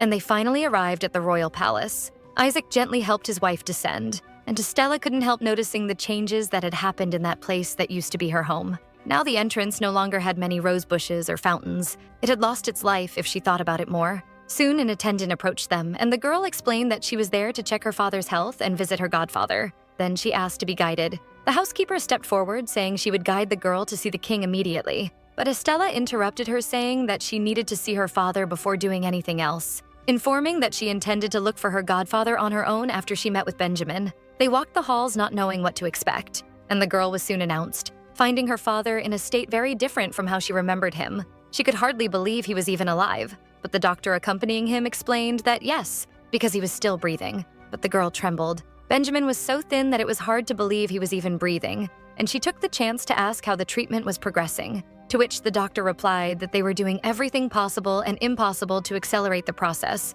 but asked her not to worry too much. Isaac watched Estella in complete shock as she saw the state her father was in, looking away, not knowing what to say. Then he asked the attendants to leave the two of them alone. Now that only the two of them were in the room, the girl made a point of talking to Benjamin, saying that it was his daughter who was there, holding his hands carefully as if he could break into pieces, and repeating that it was Estella speaking to him, his beloved Estella. In that situation, she began to regret only remembering Benjamin's existence because she was in great trouble, so she apologized. Many apologies for not visiting him in that month that passed. She called herself immature and couldn't stop lamenting. She remembered when she was a child, how her father had such strong arms that he could carry her around the palace with no difficulty. The girl cried desperately, begging him to please open his eyes. Leaning against the bed, she wondered how he had become so thin. After some time, the girl finally left the room, catching the prince's attention, who was waiting for her outside. Still with tears in her eyes, Estella apologized for making him wait, but she said that now she had processed her emotions, or at least she thought she had, because she was already sobbing again, saying that she couldn't simply go on. The prince hadn't seen her like that in a long time. So, in a gesture of affection and care, he approached the girl. The protagonist could only think of how her father had been so amazing that she never even had time to miss having a mother. His gentle voice was gentle, and his hugs were comforting even when he was grumpy. He really was a good father. So the girl wondered whether she would ever have those moments with him again, or if everything had already come to an end. Isaac wrapped her in an embrace, letting her cry uncontrollably without judging her, and handed her a little handkerchief so she could blow her nose, something she thanked him for. She had to find a way to pull herself together because there was still a lot to do that day. After all, if the former Margrave wasn't the culprit, it meant the culprit was still out there. The girl finally turned to the housekeeper, saying that she needed to see her godfather. He welcomed her with a smile on his face and enormous surprise. Unlike the atmosphere with her father, now she smiled. It was a relief to see that her godfather hadn't changed much. Bertrand had met Benjamin back in school, and the two had become very close. So he didn't hesitate to accept the invitation to be the girl's godfather, treating her as if she were his own daughter. He joked, saying it would be nice if she showed up there more often because her father had been feeling very lonely. Concerned, he approached the girl, commenting on how her eyes were red and asking if she had been crying. But the girl didn't answer and simply changed the subject, asking how he was. She took the opportunity to apologize for coming there on such short notice, but she needed to talk to the man about something serious. In the middle of the hug, he said she didn't need to apologize for anything. After all, that palace was also hers, so she was more than welcome at any time. With Isaac, he seemed more reserved, only commenting that it had been a while since he last saw him, and the prince greeted him saying it was a pleasure to see him. Either way, Bertrand returned to what Estella had mentioned about having something to talk about, but she asked that they go somewhere more private because there were too many people there, and so they withdrew to the man's office, accompanied by a maid who left something for them to drink. After the woman left, Bertrand asked what his goddaughter wanted to talk about that was so secret. Then she spilled everything, saying that she needed him to listen without worrying too much before revealing that she had lost all of her memories after she turned 19. She knew it sounded insane, but her last memory was of Isaac and Lily's wedding. The man clearly wasn't taking it seriously, mocking the girl for trying to mess with him. However, the prince confirmed that it was true. In fact, Estella couldn't remember anything. That was when Bertrand began taking things more seriously, asking how it had happened. The boy replied that she stepped wrong and fell into a lake, and they thought she had hit her head. When he asked if that was really true, the protagonist nodded in agreement. It was very strange that the girl's last memory was Lily and Isaac's wedding, but that wasn't the point now, since Estella only needed to know everything that was happening. She revealed that she had already caught up on the story of the Diaz family, but now her father was in that critical condition and she didn't inherit the throne, so she needed to know what had happened. Before they started talking, the girl asked Isaac to wait outside the room, and he agreed. Then Bertrand stayed alone with Estella, explaining what had happened. And apparently, to protect Isaac, the girl had negotiated and handed the crown to her godfather, who assumed it had been a move to gain some judicial power. But the protagonist knew that in that kingdom, the monarch didn't have any judicial power. They could give their opinion, but could never give direct orders. However, this rule didn't apply to princes or princesses, so maybe that was why she gave up the throne. Perhaps afraid the girl would think he had bad intentions, Bertrand made it clear that he was ready to return the crown to her at any moment. What happened was that when that whole situation exploded, she still wanted to keep looking into the Diaz case. So he understood why the girl chose to hand the responsibility of the kingdom to him. Now that they were alone, he felt comfortable asking if it was really true that she had lost all her memories. Something that, once again, the girl confirmed. reiterating that she didn't remember anything after she turned 19. Bertrand even asked if by any chance her memories would return, but the doctors weren't sure. The man was concerned because Estella was in shock over it, since it was as if her father had suddenly fallen into a vegetative state overnight. Still, she was relieved to have her godfather's presence. Taking advantage of the topic of the Diaz family, the protagonist asked if the man really believed that Margrave Diaz was the culprit in her father's case, something he quickly denied. Even though she was still a little confused, Estella agreed with the man, and Isaac was also sure his father wasn't behind it, but she also had to consider that she had only heard his side of the story. However, she couldn't deny that it was strange for such an important investigation to be concluded in only 4 days. And she also couldn't imagine that she had truly chosen to stop the investigation out of nowhere. That's why she asked her godfather if he had any idea why she would do something like that. But he admitted that it was hard to say, because it had been some time since he had taken the position of king, and he had lost all his judicial power. But something that wasn't exactly related to the situation came to Bertrand's mind. He looked at his goddaughter with slight concern before asking how things were between her and her husband. The problem was that our girl wasn't sure. She only knew it wasn't exactly going very well. And to be honest, even though he knew it wasn't a very nice thing to say, as her godfather, the moment Bertrand heard that she couldn't remember anything after she turned 19, he thought that maybe things were better this way. Because according to him, the last 7 years had been very difficult for the girl. She didn't only have to deal with her father's problems, but also with a marriage corrupted by sadness. There wasn't a single day after the twins were born that Estella didn't burst into tears. Lily and Bertrand were always very worried and would visit her. But when that happened, she always had an empty and distant look. After recovering from giving birth, Estella went back to going out. But the problem was that both she and Isaac were extremely hurt. So honestly, the man was very happy that she didn't remember so much sadness. But her godfather still had one question. Did Estella truly love Isaac? The girl nodded in response. And taking that into consideration, Bertrand suggested that she simply forget everything else and go live happily ever after with Isaac. After all, her father would want that too. The problem was that, as he well knew, Estella and her husband were in the middle of a divorce. And apparently she was the one who asked for it. So the man decided to give some advice. He said that Isaac really loved the girl. She just needed to show a little sincerity, something she had already heard before and even agreed with. Bertrand seemed more certain than ever. He leaned closer to the girl's face, reminding her that she was Estella, the light of the Messian family, and a child loved by everyone. He asked that his goddaughter never forget that she was the one who lit up that place, the perfect little girl for them. His words struck a very sensitive place in Estella, and she hugged him with great joy, a happiness she hadn't felt in a long time. Bertrand, however, seemed more worried than happy, so he asked that, no matter what she had to do, she should be happy. And the protagonist thanked him. When he asked if the girl had any intention of returning to investigate what happened, Bertrand received the answer that, for now, she preferred to focus on reconciling with Isaac. Because, as he himself said, the incident hurt everyone. In fact, there was no need to rush. She had an entire life ahead of her, but he was a little worried because she had lost a good part of her memory, specifically her adult life. But Estella explained that there wasn't much she could do about that. And even though she looked grown in appearance, she still felt like the child that the 19-year-old Estella had been. Once again, she thanked him for the conversation, saying that she was feeling much better. After seeing her father in that condition, she hadn't known what to do. So it was a relief to see that at least her godfather was fine. She placed a kiss on his cheek, promising she would come back to visit him, something he encouraged a lot, because he missed the girl. Before she left, Bertrand said he hoped her relationship with Isaac and the twins would get better. As soon as the girl left the room, she couldn't stop thinking about her father. She wanted to take her whole family to see him, but she knew it wouldn't be good.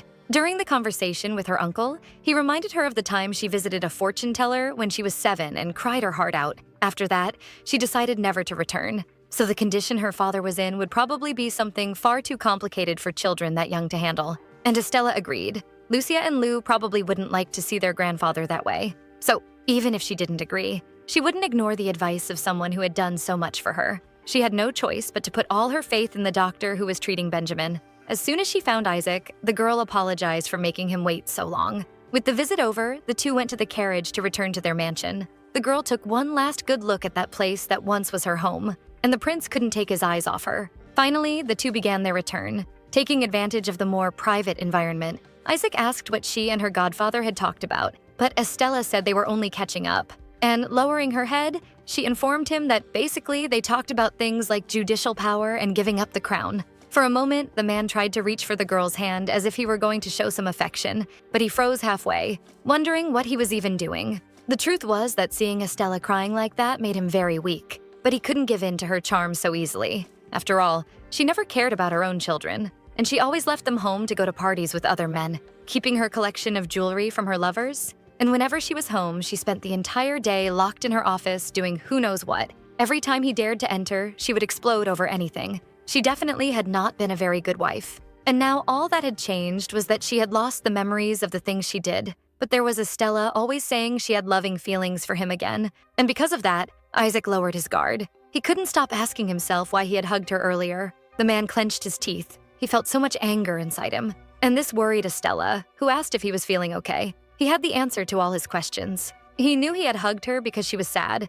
and it was the first time he saw her cry like that. So he decided to give her some comfort, because that's what any minimally kind person would do. Just that, and nothing more. He had no other intentions with that woman who used to be his beloved wife. Concerned about him, Estella asked if everything was all right. He responded by apologizing, explaining that he had dissociated in the middle of the conversation, and tried to change the subject by asking what she had been talking about again. So she replied that she thought she would have to request a new investigation from the Magical Crimes Unit of the Judicial Department. That was a huge surprise for the prince. But although Estella knew it was going to take some time, she wanted to move forward and asked if he would agree to look into things with her. Before Isaac could respond, the protagonist made it clear that she wasn't scheming anything to improve her image with him. It was just that she had talked to Bertrand and he guaranteed he would do anything to help.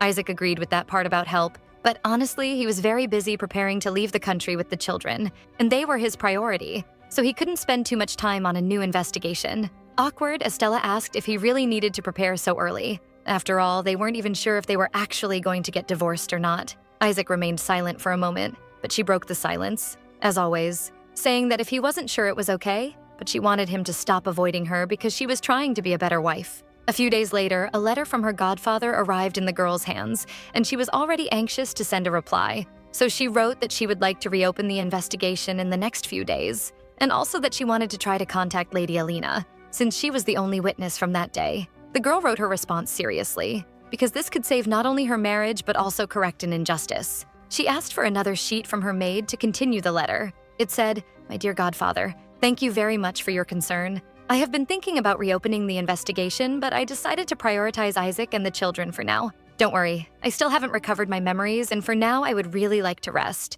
I am planning to take a vacation with my family, but I'm not sure how that is going to happen." She handed the envelope to her servant, asking him to send it to His Majesty, and so he did. She didn't know why, but sometimes Estella had a bad feeling about sharing these things with her godfather. However, Bertrand always treated her as if she were his daughter, so she owed him much gratitude. A few knocks on the door caught her attention, and she asked that the person come in. To her surprise, it was her children, laughing as always, asking her to join them in their games. It was strange to see them alone, so Estella asked what they were doing there and where the nanny and daddy were, to which Lou answered that Isaac was talking to the butler, and playing with the nanny was not fun at all. She was actually sleeping at that moment. Of course, Estella wasn't going to say that, but she immediately thought that it must be hard for the nanny to handle those two troublemakers. With so much insistence, the girl had no way of refusing the children's invitation, being basically dragged to the garden. She felt amazed by those two. Their hands were so small, and it was crazy to think those children had come out of her. When the girl used to have a crush on Isaac, she would imagine what their kids would look like.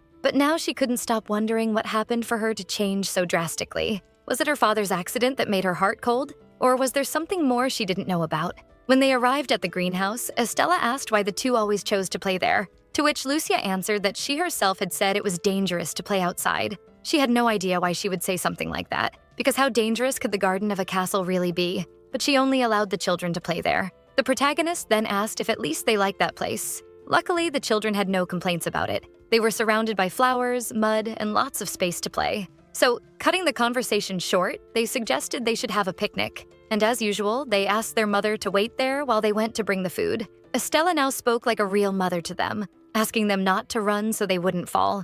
It didn't take long for the two kids to return smiling with their 2 mud cakes, forcing the poor woman to eat, or at least pretend to. They seemed to be in abnormally good spirits today. Even Lou was smiling too much. The two were very close and celebrated anything together whenever they played. Our girl also couldn't help smiling at that scene. Lucia stopped for a moment to stare at her mother, to which Estella asked what they were looking at and if she had dirt on her face. But that wasn't it. She was really beautiful. Really beautiful. And Lucia, who was the most talkative of the 2 little creatures, approached to caress Estella's face, which made her freeze. They loved playing with a woman and had way too much fun doing it. Before Estella lost her memories, she was a cold woman. And ever since that happened, she felt very strange around those two children. Even so, they showed a love that couldn't fit inside their little chests for the protagonist. So if they could be happy with a mother as bad as her, maybe she was doing something right. The woman held her daughter's hands, apologizing for not having been able to play with them very much recently, and promising she would do her best to play a lot with them from now on, which made the little ones euphoric, especially Lucia, who ever since her mother woke up had been smiling from ear to ear, a mischievous smile very similar to the one Estella had at the same age. But quickly that smile turned into tears. Contagious tears. Lou also began crying while trying to comfort his sister. Estella had no idea what was going on, and she definitely wasn't prepared to handle that, so she decided to ask why they were crying. She was only 4 years old and was crying just because of the idea of her own mother playing with her. These reactions made our girl question how much those two must have lost to react like this to something so simple. While wiping away the small one's tears, Estella apologized for everything she did. She knew she should have treated them much better. Now Estella was the one crying, questioning why she had acted so cold, and stating to Lucia and Lou that she had hurt them. Her future self was a horrible person, and because of that, she regretted everything. But the children immediately hugged her, asking her not to cry. They were always very affectionate with the princess despite everything. After coming inside, the woman ended up bumping into one of her portraits. She couldn't bear that old version of herself. She didn't understand why she had done so many terrible things to everyone who loved her, and not even recognized how precious the people who loved her were, Isaac and her children. Their love was priceless. And that only made Estella even more certain that she couldn't get divorced like that, even if she had to beg for forgiveness on her knees. Suddenly, she tripped over her own feet, and she almost fell to the ground, managing to catch herself thanks to someone else, Isaac, who luckily happened to be there. More than ever, Estella was determined to make him change his mind and to give all the love her children deserved. The love she couldn't give before, but would now repay in full for everything the little ones showed her. When she was in the greenhouse, the protagonist promised her children that they would go together with her and their father to many places and have lots of fun, something that made the kids extremely excited. However, she broke the mood a little by asking what they thought if, by any chance, she separated from Isaac,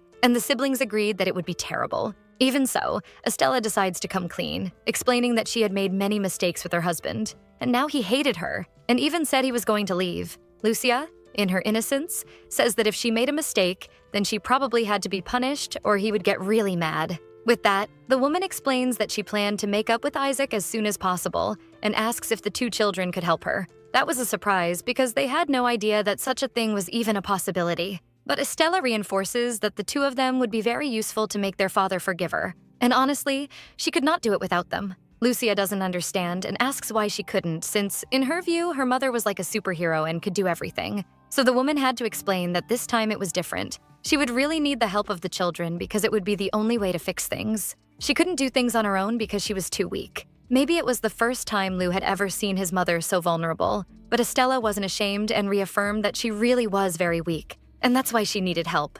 Because the two little ones were strong. Of course they took it literally and swore to protect their mother, but those details didn't matter now, because Estella was happy and thanked both of them. Lou, who was more reserved, also stepped forward, saying that he also had strength and would help. That filled Estella's heart with joy, and she asked if her son was really willing to do that, which the little boy confirmed with a big smile. For them, that was a huge achievement. Summarizing, the protagonist asks if the two would really help so that Estella and Isaac would stay together, and the children jumped with joy. So she states that with their help, there would be no divorce between their parents. And from that moment on, they would serve as her little cupids, sealing the deal with a hand slap. And that's how Operation Cupid was launched. The first step was to send a message from Estella to him. However, her thoughts were interrupted. She had heard something. That's when Isaac came in, with a downcast and even angry look, into the greenhouse. A few hours earlier, in the twins' room, they were together with their father, discussing some toys that had broken. And Lou started crying because he didn't want to throw a doll away. His father knew that the reason he was so attached to it was because it physically resembled Estella.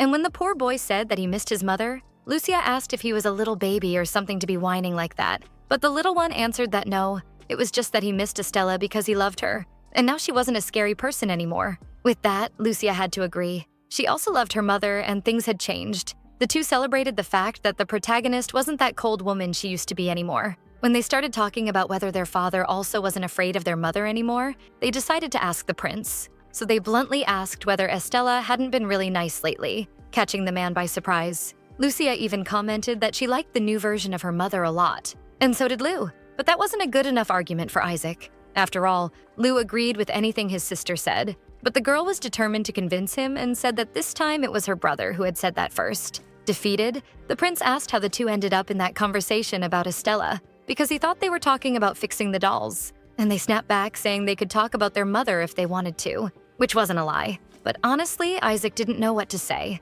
After all, the woman said out of nowhere that she traveled through time to end up in that year. Also, she didn't know anything about the investigation of his parents or about this divorce. She kept repeating that she was a time traveler as if she were some kind of fairy tale character who didn't even exist anymore. However, when he saw her face on the day she saw Benjamin, trying to hold back tears, for a moment Isaac wondered if she might be telling the truth. Could the girl really have come from the past? And if so, where was the Estella he knew and lived with? All of that made him think that maybe things really could be different this time. Maybe he could believe what the girl was saying, even with all the resentment he held in his chest. He only snapped out of the trance when one of his attendants arrived saying he had what he requested. Staring at his excited children, Isaac was not sure yet if he could trust Estella. But either way, he thought the two kids should worry more about the move than about that. He couldn't say what he really thought because Lou would end up bursting into tears and Lucia would bombard him with questions, so he tried to search for words to reply. He had to be rational. Even if things were good now, before Estella changed, they used to fight constantly because of the children.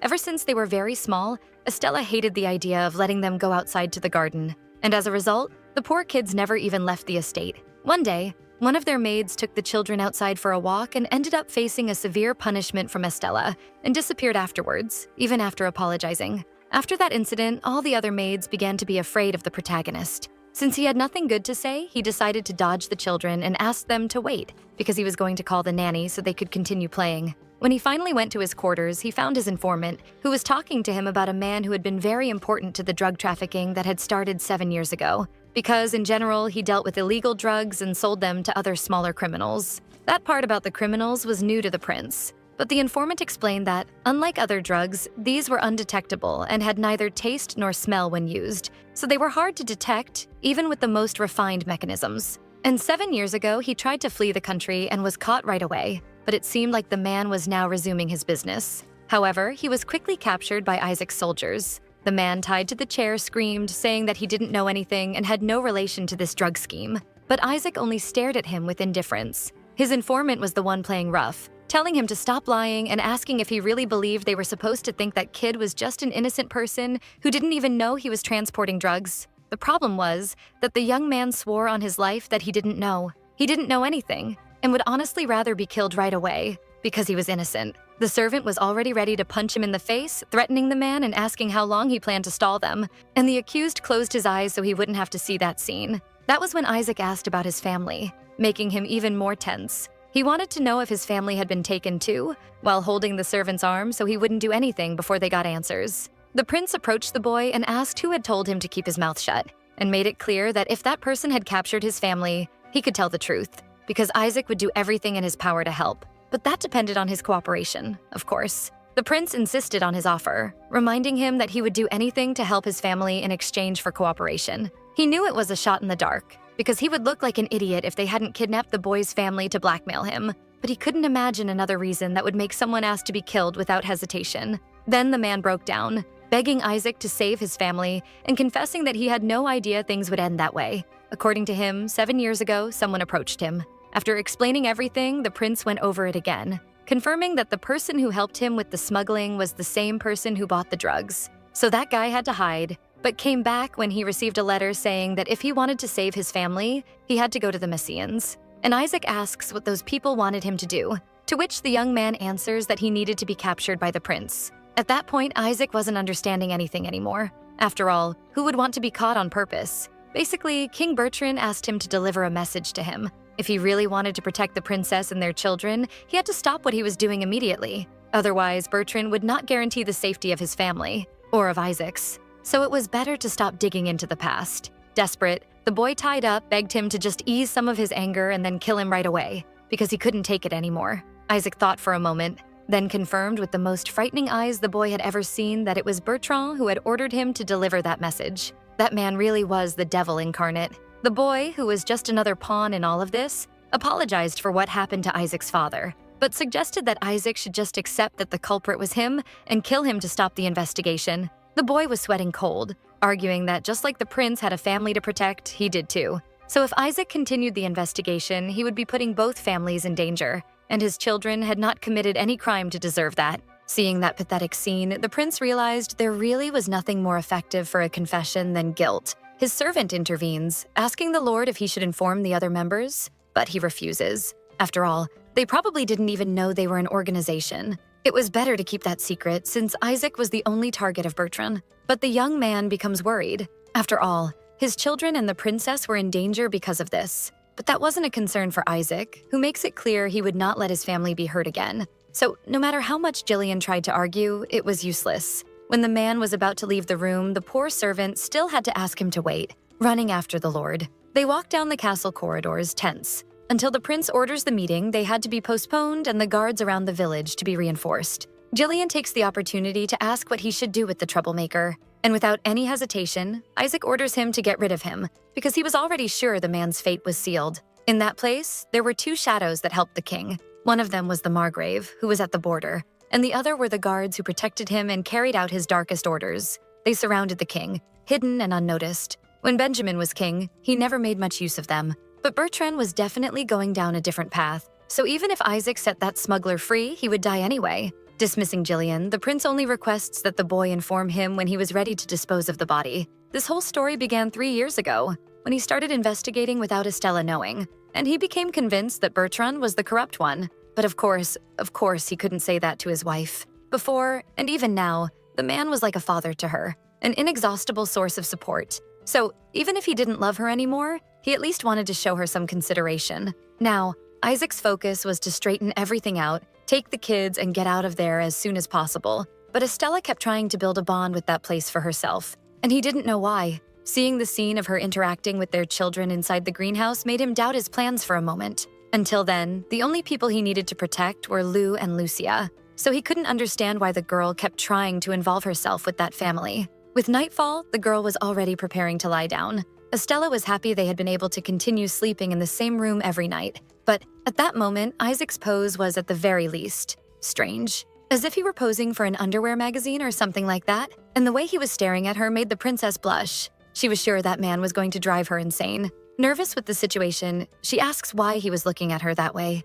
and the man replies that he should be the one asking that. It was impossible not to notice the strong chest of the prince. So the girl explains that his chest was completely exposed and he was in that seductive pose. Of course, that caught her attention. Since that man had zero self-awareness, he even wondered if maybe he should talk to her about Bertrand in that moment. But it wasn't like he had the slightest desire to tell Estella the truth about him, because his consideration for her could also serve as revenge. He hoped that one day she would discover the truth on her own and feel regret, but the girl had no idea what was going on. She only thought his stares were strange and didn't understand her godfather's true intentions. So completely diverting the subject, he decides to throw out a casual question and asks what kind of person King Bertrand was. The girl turns, confused, saying he was a good person, since he always treated her as if she were his own daughter. Besides that, he cared for her even today, and Lily treated her like a blood sister. But that wasn't enough, and the prince asked what exactly made him a good person. That's when the girl revealed that she almost died once. During one of her carriage trips, they ended up being hit by a landslide.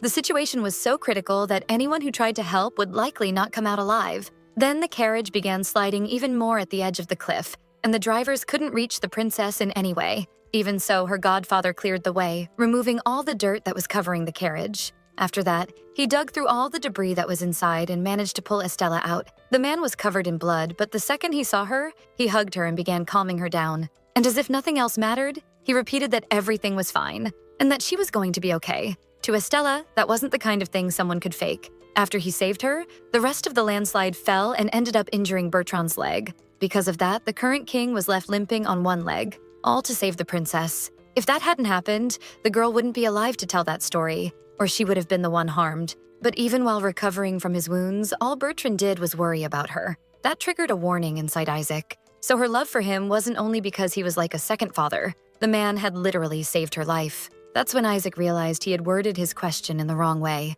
So he tried once more, asking how she would feel if, by any chance, Bertrand betrayed her. Estella had probably never thought about that before, and she gave her husband a very strange look, before confessing that it would definitely hurt her a lot, maybe to a level she wouldn't even be able to bear. In her mind, she assumed it was some kind of analogy about their relationship, since everything the boy said always revolved around that. Isaac moves closer, pulling the girl's chin so she would look at him, and her eyes shine as she sees that boy she loved so much, especially when he calls her darling, something that hadn't happened since she got there. It was strange for Estella to see him being so close like that, but even so, she tried to act normal. But Isaac keeps getting closer, so close that she can feel his breath on her face. And just by looking into his deep eyes, the girl feels her heart racing. He finally says something, asking her not to push herself too hard, which makes Estella ask what he was doing. But the boy explains he was speaking in a general context. And then he stands up, leaving the protagonist disappointed, sitting there on the bed alone with her expectations. The boy decides to take a walk in the castle garden, wondering why every time he looked at Estella, all his plans fell apart. He remembered what happened just minutes ago, when he was so close to the girl, holding her face. He had asked her not to wear herself out, and now he didn't even know what he meant by that. Maybe he was referring to her getting close to the children, or reopening the old investigation. Or maybe he was asking her not to wear herself out, trying to maintain a good image. Only when his wife left everything behind did he realize that Bertrand was the true enemy of Benjamin, and even of Isaac himself. The truth was that Bertrand was about to fall from his throne, and the prince also wanted to take the princess down with him. At least a little. No, not a little. The raw truth was that Isaac wanted the girl to regret what she had done until the end of her days. But if that was really the case, then why did he feel so uncomfortable now with the idea of doing that? Maybe because the princess had a different glow now. It didn't matter what the real reason was. The prince knew he had to leave that place soon, because the girl wasn't going to give up until she won his love back, and he was starting to fall. His peaceful walk was interrupted by Estella, who arrived screaming in the garden. It was a perfect example of everything that was happening, because even after leaving her alone in the room, there she was, running after him like a dog. Panting from trying to get there as fast as she could, she asks her husband to wait, and she says that he could try to discourage her sometimes, but she wasn't going to give up on that love so easily, because she had spent 6 years in love with him, and that had been very difficult. That was a surprise for Isaac, who was used to his wife being cold and distant. But that wasn't the new Estella. She begins venting, commenting on how being the only person in love in a relationship wasn't something anyone could do, especially a girl like her, who was perfect in every aspect. And she takes the opportunity to ask if he had any idea how many men would kill to have a chance with her. However, she had pushed all of them away just so she could go after the one she truly loved, and that someone was Isaac. The boy couldn't even believe what he was hearing, asking if she was really talking about him, to which the girl responds, as if it were the most obvious thing in the world, that yes, she was. The protagonist grabs his arm, asking if by any chance he understood how much exhaustion she felt trying to keep those unrequited feelings for 6 years, because not many people were willing to do that. No one wanted to spend 6 years of their own life being in love without any hope. But her whole point with all that rambling was that the boy shouldn't underestimate how long she could insist on that relationship, comparing herself to a parasite. Isaac asks if she understands what she's saying, but the girl has never been more lucid. She really was like a tick. So she says he can try to discourage her as much as he wants. She doesn't care, because she is Estella, and she spent 6 years liking someone who already even had a fiancé. She was freaking out and shouting at that point, repeating over and over that it had been 6 years chasing after Isaac. But even so, he never noticed it, like a real idiot. So it didn't make sense for him to tell her not to exhaust herself too much. Nervous, Isaac asks her to lower her voice a little, please, but the girl didn't care. She wanted everyone in the castle to hear it.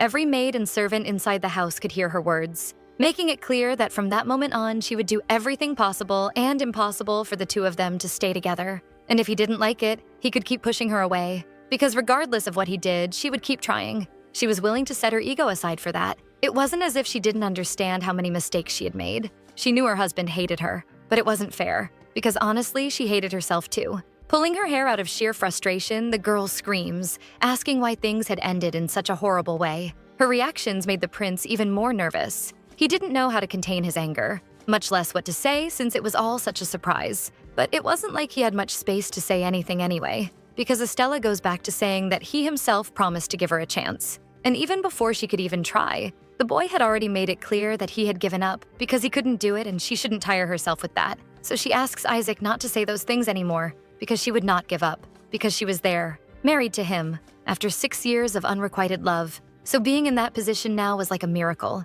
a true gift from God for the girl. When the prince tried to question that gift from God comment, he was scolded by the princess, who told him not to mock the love felt by a 19-year-old girl. She reinforces that she knew he would continue trying to discourage her, but it didn't matter, because she would prove that she wouldn't give up, she was being very serious. He and the children would see what she was willing to do, and all he needed to do was sit and watch, because soon Isaac would be the one attached to her. Then she turns her back, leaving the boy there confused. But before she goes, Isaac decides to be honest, confessing that the way she was talking sounded exactly like 7 years ago. And another thing that hadn't changed was the fact that he never knew how to react when the princess acted like that. The next day, the girl wakes up alone in the bed, certain that Isaac had left. She wakes up slowly, wondering if he had already gone to do his things, until she heard the children talking with their father. So maybe he was just playing with them. She walks to the window to see what was going on, and finds a peculiar scene. It was her interacting with her husband. That's when she became certain she was dreaming,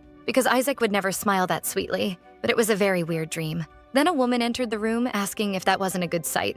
A woman she knew very well, the 26-year-old version of Estella, who confesses she is very happy to see her family happy. But the young girl chatters, asking if her 26-year-old version had gone back in time, and if not, she wanted to know why she had been taken to that year. The older Estella approaches slowly, saying that that was the future the two of them hoped for. But the protagonist didn't want to hear that. She needed answers and wanted to figure out why the woman brought her to the future, and even more importantly, where she was and what she was doing while the girl was stuck there. Calmly, the Estella from the future asks the girl to try to think about it and remember, which was very confusing, because she had lost all memories of the past 7 years. But her other version is calm, asking her to reflect on who she was and what exactly she was doing in that place. Not only that, but also who she was, and who the girl she saw through the window was. But the protagonist asks why she couldn't just answer the question herself, demanding why she had to figure it out alone, poor thing. To which her future version replies that it was because she herself regretted not being able to do that. This caught our girl by surprise. What did she mean she regretted it? The 26-year-old Estella was more serious and had tired eyes. Even so, she reveals herself, giving a hint to the girl, telling her not to forget that 2 copies of the same person could not coexist in just one world. When the princess asked what she was talking about, the woman only repeated, 2 identical people cannot coexist. She was her, and the other was the other. And this was not a problem related to time, but she needed to remember, or at least try. That was when she pulled out a small object that might help her, and she was asked what that was. Then she explains that it was the thing she needed to remember. Estella began to get nervous, asking what she was supposed to remember and how she was supposed to know what had happened to her since she had traveled from the past straight to that moment. Her future version approaches, gripping her by the shoulders, before pushing the 19-year-old girl, who was caught off guard by that shove. But her future self remained calm, smiling as she said that in that case, it was better for the girl to try to discover more about who she was. And then Estella sinks into deep water, just like the day she fell into the lake. That made the girl wake up with a jump, this time for real, finding one of her maids who celebrates the fact that the girl finally woke up, and grumbling as she asks if, at that age, the princess still needed to be woken up. The nanny informs her that Lord Isaac and her daughters were eating together at that moment, and suggests that the girl get dressed so she can meet them in time. But she noticed the woman was sweating cold and approached, asking if she wasn't feeling well. But Estella tries to disguise it with a smile, explaining that everything was fine. She had only had a very intense dream. The nanny offers some water since she seemed thirsty, something the princess accepts without thinking twice, drinking the whole cup in one gulp. Bringing up a more serious subject, she asks if by any chance the nanny believed in dreams, since some people said that dreams could be prophecies. And the woman says yes, but warns that there were also people who think dreams are only dreams. But she believed she had a good reason to believe in them, something that caught Estella's interest. So she asked why. That was when the woman revealed that her reason was the last dreams the former queen had while she was still pregnant with Estella. They didn't used to talk much about her mother, but the nanny explained that the woman had a recurring dream during that period. Of course, they weren't good dreams, and the queen didn't like them at all. Estella, curious, asked what kind of dreams she meant. Then the nanny confessed that Her Majesty always spoke as if she knew she would die an early death, saying that as soon as she gave birth to Estella, she would move on to a better place. But what was most unusual was the fact that she didn't seem afraid of that. Wanting to know even more, our girl asked if by any chance the nanny knew the content of those dreams.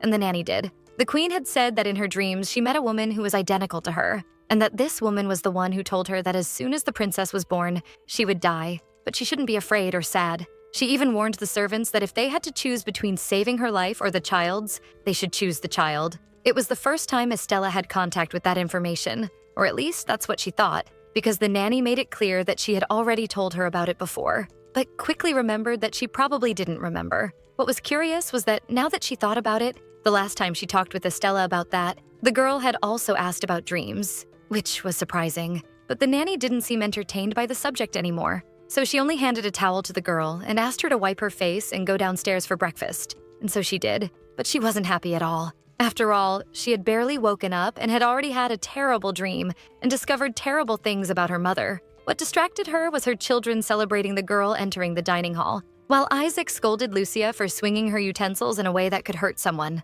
The table was very abundant as always, but whether because of her dream or something else, Estella wasn't very in the mood to eat. Isaac, however, seemed more concerned with the children, as always, until Lucia got up asking if her mother was okay and hoping she wouldn't get sick. But the girl smiled, explaining that she wasn't sick and thanking her for the concern. Something in her expression caught the attention of the two, who were amazed, whispering across the table, leaving the parents confused. That was when Lucia quickly climbed down from her chair, approaching Estella, who immediately asked what had happened, and she whispers in her ear, wanting to know if it wasn't time to start the operation for her and Lou to become cupids, to which Estella replies that it wasn't time yet, but soon she would ask for that help, and they didn't need to worry, because when she needed them, she would let them know. Thus, their breakfast continued without many incidents. Thanks to the children, the meal hadn't been uncomfortable. Maybe she was feeling that way because of that dream, which was very strange, and the fact that it resembled her mother's dreams left her even more curious. Now she was in her office trying to find some clue, but it only seemed like a normal study room. She even tried looking at the documents on her desk, but they were basically employee payroll sheets and information about her inheritance, indicating that her future self was very organized. But even though that was unusual for 19-year-old Estella, there wasn't anything very different there. So she tried to focus on understanding what she meant by finding out more about who she had been during those 7 years. She was stressed because 26-year-old Estella could have just said exactly what she wanted and told her what she needed to know. Now that she was awake, she regretted not having grabbed her by the hair the moment she saw her, but she didn't think of it. Either way, it was a little disappointing to see what she had become, a 26-year-old person completely different from who she currently was. Sure, she was an elegant and strong woman, but above all that, she had very tired eyes. When she looked through the window of happiness, she felt a little jealous, but her future self seemed extremely calm. The problem was that now all she knew was that she knew nothing. Suddenly, someone knocked on her door. It was Isaac, commenting that it was the first time he had seen the girl leave the office door open. Earlier, when the boy saw Estella enter the dining room with that bitter look on her face, his stomach turned. It was as if everything had gone back to being exactly how it was before, and he was already prepared to go back to walking on eggshells every time he wanted to say something. But in reality, the girl had been very loving with the children throughout the entire meal. Even so, it was as if her mind were very far from there. After that, when he approached her office, he managed to hear some murmuring. Peeking through the crack in the door, he tried to figure out what she was muttering about,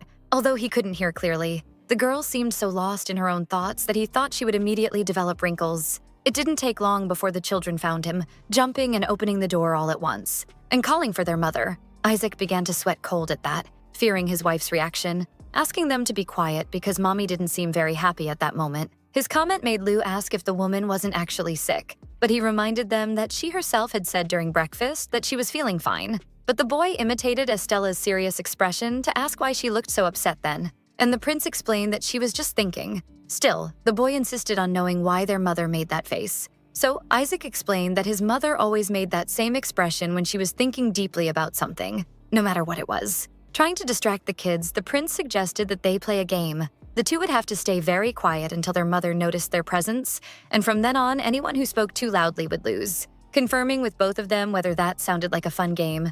And getting into the mood, they responded without making a peep, only nodding their heads repeatedly. They had been making too much noise before he said that, so Isaac couldn't help but wonder what Estella could be thinking so deeply that she didn't even notice his presence, considering that normally she was extremely sensitive to the slightest noise. When he finally heard something the girl was saying, it was her saying she regretted not grabbing a woman by the hair the moment she saw her. He had no idea who she was talking about. He could only notice how serious the protagonist had been that whole time. So whatever it was certainly a major source of stress. He also heard when she muttered that the only thing she knew was that she didn't know many things, and he had to restrain himself from saying anything right then, simply staring at the reflective woman. But he ended up feeling awkward, remembering how much he used to love seeing his wife like that, thoughtful, as if nothing else in the world mattered. It was as if she observed everything around her until their eyes met, and she would give a big smile celebrating his presence. The prince would get embarrassed just thinking about it, and that's why he suddenly didn't know what to say and began tripping over his own words. So he commented about it being the first time he had ever seen the girl leave the office door open. confessing that he had always wondered what she considered so important that she needed to hide it from everyone. But now that he was in the room, everything seemed totally normal. Only something else lit up hope in the girl, who asked if he needed her for anything. After all, it wasn't common for him to come looking for her there. Then Lucia finally spoke, explaining that they were there to get their mother, which even surprised her, because the children had been quiet for way too long. As usual, what they wanted most was to play with their parents. Lou also confessed that he was in the mood to play house, or play with the dolls inside the greenhouse. Hearing that, everything made sense. She should have known that was the case because Isaac would never come after her for anything. So the woman stood up, confirming that they were going to play. And that alone was enough to make the children even more euphoric, jumping into their mother's arms for a big hug. That scene moved the prince. It was beautiful to see his wife treating the children well for once. Lucia called him, noticing how distracted he was. But the prince didn't take his eyes off Estella, and a smile escaped his lips even though he tried to maintain a cold posture in front of his wife. While walking through the halls, the boy joked, asking whether the three of them were forming a club on their own or what. Finally, they arrived at the greenhouse, and Lucia whispered something in her mother's ear, and so did Lou. But by now, that was starting to stress poor Isaac, since they were talking only among themselves. So he couldn't even participate in the conversation if he wanted to. When he sighed and suggested that they go play on their own, he was interrupted by Lucia, who suggested that they play house. As usual, Lou called his sister to make mud food and feed both parents. But while running, they suddenly changed their minds, deciding to play shop instead. But even so, they told the parents to wait there and not leave the spot. They were doing an amazing job as cupids, something Isaac had no idea about. To be honest, that wasn't exactly what Estella had in mind when she asked for help, and just the thought of being there alone with her husband made her nervous. Even so, she turned to Isaac with an embarrassed look, finding the man wearing his usual scowl. The protagonist couldn't ignore how things had suddenly become super weird, so she tried to start a conversation, talking about how much Lucia kept jumping, and explaining that she hadn't told the child to do any of that. And Isaac knew, explaining that she was always very quick to catch on to things, but he couldn't ignore the woman's appearance. And he commented that she didn't seem very well, so he asked if she had had trouble sleeping, even though he assumed she slept very well. Considering she managed to kick every blanket off the bed, poor Estella had no idea how he knew that, but she tried not to get too embarrassed and just replied that she had slept well and that she could sleep anywhere, which was strange because Isaac remembered the times he knocked on the protagonist's door asking whether she was having trouble sleeping, and was kicked out with the excuse that his wife had a headache. Even so, he commented that he was glad to hear that, because normally she had a lot of trouble with insomnia, which was new information for the girl. But he explained that it had been happening ever since she gave birth to the children, and that he tried everything, even burning incense through the house, but nothing helped. That information was very confusing for her, because her nanny had said she never cried and always slept extremely deeply ever since she was a baby. Still, Isaac tried to be understanding, saying he imagined things had been difficult for the princess. After all, besides not being able to sleep, the children always made a lot of noise, and now she had all the stress of dealing with her father's condition, not to mention the relationship between the two of them, which was terrible. And maybe she hated being there, or maybe she wished she had someone else at her side. At least that was what the prince had always assumed. Hearing that hurt Estella a little. The girl didn't think she was that kind of person. Even the version of herself that only existed in her dreams wasn't like that. She didn't look at Isaac as if she hated him, so she asked him to stop thinking that way, explaining that he was very wrong. But she didn't understand why he had already given up on saving their marriage. He was trying to avoid his own pain. When the children came back, that conversation had to end, and they went back to pretending they were in a restaurant. Lucia was probably the most creative, asking whether her mother liked the tea she was drinking, something she confirmed. The children commented that their parents looked very cute together and wished them a great date. And Estella let slip that she thought the two had never left the palace, so she wanted to know where they learned to speak like that, to which Isaac replied that she had allowed the two to go out once. They took the twins to a restaurant and the kids started copying the way the waitresses talked from that day on. The princess then suggested that they take the children to walk around the city someday, maybe to a theater, but she was quickly interrupted, which put her on alert. What was normal whenever she talked to her husband? Without beating around the bush, Isaac asked whether she felt sorry for the children, so she explained that it wasn't exactly that. It was more like she wanted to make things right, but to him she didn't need to feel that way, with so much guilt on her shoulders. Because even though they hadn't had enough moments with their own mother, they had spent that time with him, so they never felt neglected or anything like that. In fact, they were doing very well, just the three of them until now. And they would definitely be fine after moving on. His final words made the girl tremble, and she asked why he was acting as if she wasn't part of that family, as if he were leaving her out once again, which silenced Isaac. It was something she did a lot, no matter what she said. But then she confessed that this reality hurt her too, and the boy stepped in, trying to explain that he wasn't trying to hurt her or make her feel bad. It was just that the girl was working so hard to get closer to the children and reconcile with him.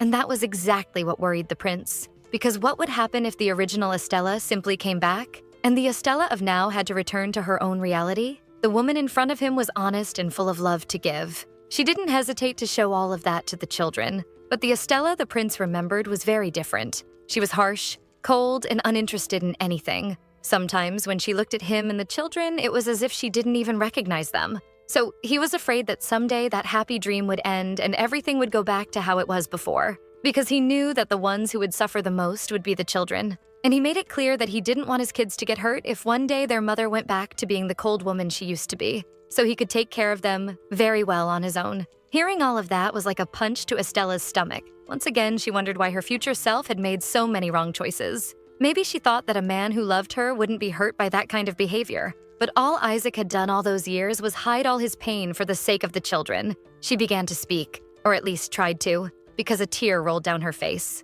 And many more after that. While she tried to explain that all she could do now was apologize, because it was already done. Now more than ever, she had no idea why she had been sent to the future. And all she managed to say to the prince was that she loved him. But even that ended up hurting him. The atmosphere was very strange for Isaac, because normally the only feeling Estella ever showed toward him was irritation. But now there she was, crying because of him right in front of him. He knew he was being very stubborn, trying to force a revenge by throwing those things in Estella's face when she didn't even know exactly what was happening. But that wasn't the Estella who never listened to what he said. On the contrary, that woman would be all ears whenever he wanted, no matter what he intended to say. Meanwhile, during all that, the children were playing with the absolute certainty that their parents were having lots of fun together. But when Lucia turned around to confirm it, she didn't see a happy scene at all, and she ran to her mother screaming, followed by Lou, who begged her not to cry, while the girl asked her father whether he was the one who made their mother get like that, giving the man small punches, and complaining, saying that they had left the two of them alone on purpose. But she still couldn't believe Isaac had done that. In the middle of all that shouting, the children were still trying to comfort their mother, repeating over and over that she shouldn't cry. Later, after all that mess, the four of them were gathered in the dining room again, sharing another meal. And with their nerves calmer, Isaac was looking at his children. Estella was doing the same, thinking that on that day they had gotten tired a lot, because they were practically falling asleep at the table, probably because of the earlier chaos and the situation of having to apologize to Isaac. Flashbacks from that moment show Lucia explaining that she had already made up with their father, so their mother should too, saying the two of them should kiss to seal the agreement. They didn't know what to say, while the little girl just wanted to know what they were waiting for and why they hadn't done it already. Now, here they were, sharing a meal like civilized people. When the nanny noticed how tired the children were, she sent them straight to bed, but Estella stood up as well. And taking them together with Isaac, she explained that the two of them would put the children to sleep, asking the nanny to get some rest. That was something very unusual. It had been a long time since the nanny had seen the couple act that way, as if they actually liked one another, or at least had some kind of bond. They arrived in the room together, fixing everything so their children could sleep well. Clingy as always, Lucia asked her mother to pet her head, since she used to do that very often before. And that request came as a surprise to the girl, but she did it anyway, wishing the little one sweet dreams while running her fingers through her hair. Isaac couldn't help but watch all that affection, even though he didn't say anything. Before leaving the girl alone there with their children, he wondered if she really used to do that all the time, because her husband had said clearly that her future self had absolutely no interest in those children. When Lucia finally fell asleep, it was time for Estella to leave, but she was surprised when she opened the door, because Isaac was standing there like a statue. She smiled, commenting that she thought he had already gone back to the room, and the prince stared at her, serious. As soon as he closed the door, Estella asked whether there was some specific topic they needed to discuss, thinking maybe it was something he couldn't say in front of the children. But before the man could say anything, Estella explained that she didn't expect the two kids to go that far with their request.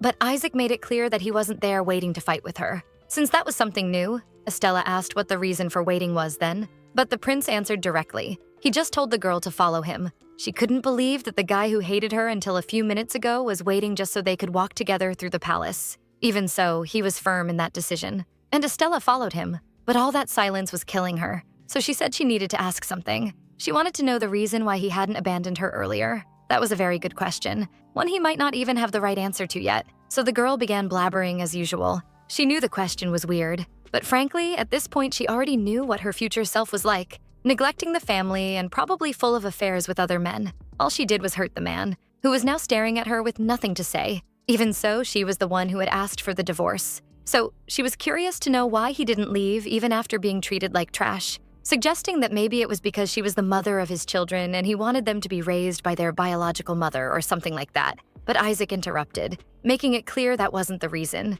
In reality, there was something he simply couldn't abandon, something Estella had once said to him, and that he could never forget or walk away from. When she was still young, the girl had asked the man to promise that he would always trust her and always wait for her, confessing that she really hoped he would. And he also hoped that the girl would return to who she used to be one day, that bright-eyed girl who confessed that she loved him far too much. But he summarized it for Estella. She had asked him to wait, so he trusted that, and he wanted to keep trusting. The girl insisted on knowing what exactly she had said to him.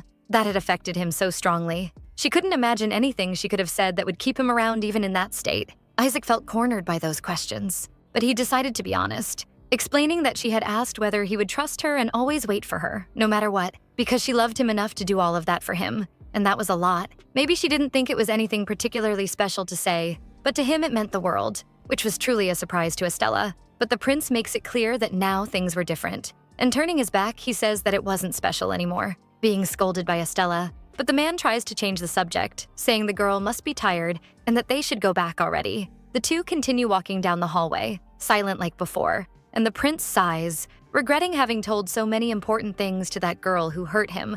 But the protagonist grabs his hand, triggering an alarm inside the man, before calling him by his name, asking him to wait at least for a moment. Isaac even tried asking what she was doing, but the girl cut him off immediately, explaining she wasn't very good with words. Even so, she continued her speech, saying that she grew up in a reality where it didn't matter how she asked for things. All she needed to do was say what she wanted, and she could get anything, no matter what it was. So whatever she told people was, in fact, what she meant to say. She couldn't understand how the man wasn't even curious to know her side, because honestly, she was going insane just thinking about it. She loved him to such a level that she had even said those things to him. The princess had a crush on the man for 6 years, but it didn't even take her 4 full years to change her mind. She asked Isaac whether he didn't think that was, at the very least, weird. Before he could answer, the girl interrupted him, confessing that she definitely thought so. And truthfully, she didn't understand how something like that had happened. When the girl finally fell silent, Isaac tried pulling his hand away, telling her to let go of him, but the girl only tightened her grip, making it clear that she wasn't going to let him go, and she proposed that they make a promise to each other. If they happened to discover that her future self had really gone through a drastic change of heart, then Estella would apologize and let Isaac live his life far away. However, if there was something behind all of that, then the prince had to give her a chance, something that did not please him at all. Even so, the girl explained that she was going to investigate everything her future self was doing, with complete honesty, swearing that if she had really changed her feelings, she would take responsibility. Still, the man scoffs, asking what difference it made if she had really changed her mind about things. But Estella was serious. No matter how much she thought about it, it was hard to believe that she would simply hurt Isaac and the children for a meaningless reason. The prince finally manages to break free, saying that that was exactly what had happened, and asking how much longer she was going to make him look like an idiot, because she couldn't just hurt him and think she wouldn't leave any scars. He wasn't just someone she could throw away whenever she decided she was tired of him. But Estella tries to explain that that wasn't what she meant,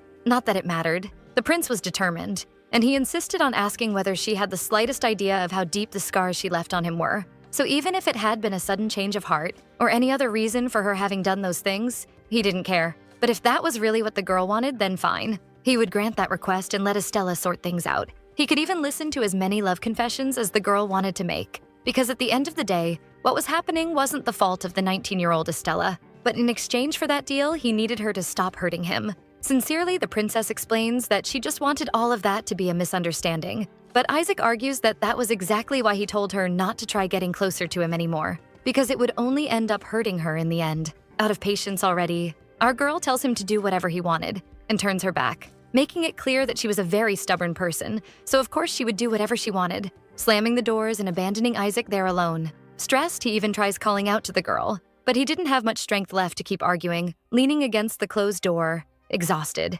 Before leaving completely, the princess suddenly throws the doors open and screams for him to not even think about sleeping in another room, because he couldn't just run from the situation. That actually offends him, making him question when exactly he ever tried running away. But to her, that was exactly what the prince was doing at that moment. After all, if she were in his place, she would be more worried about figuring out together whether it had really been a change of heart. She would even take advantage of it to gain some financial benefit, honestly. She would turn his life into a living hell and make him run back to his country in desperation. So why hadn't the man done any of that? After all, he hated her. That last part manages to offend Isaac even more, making him shout that he didn't hate Estella, which immediately makes her ask why. And then the prince reveals what was probably his biggest secret.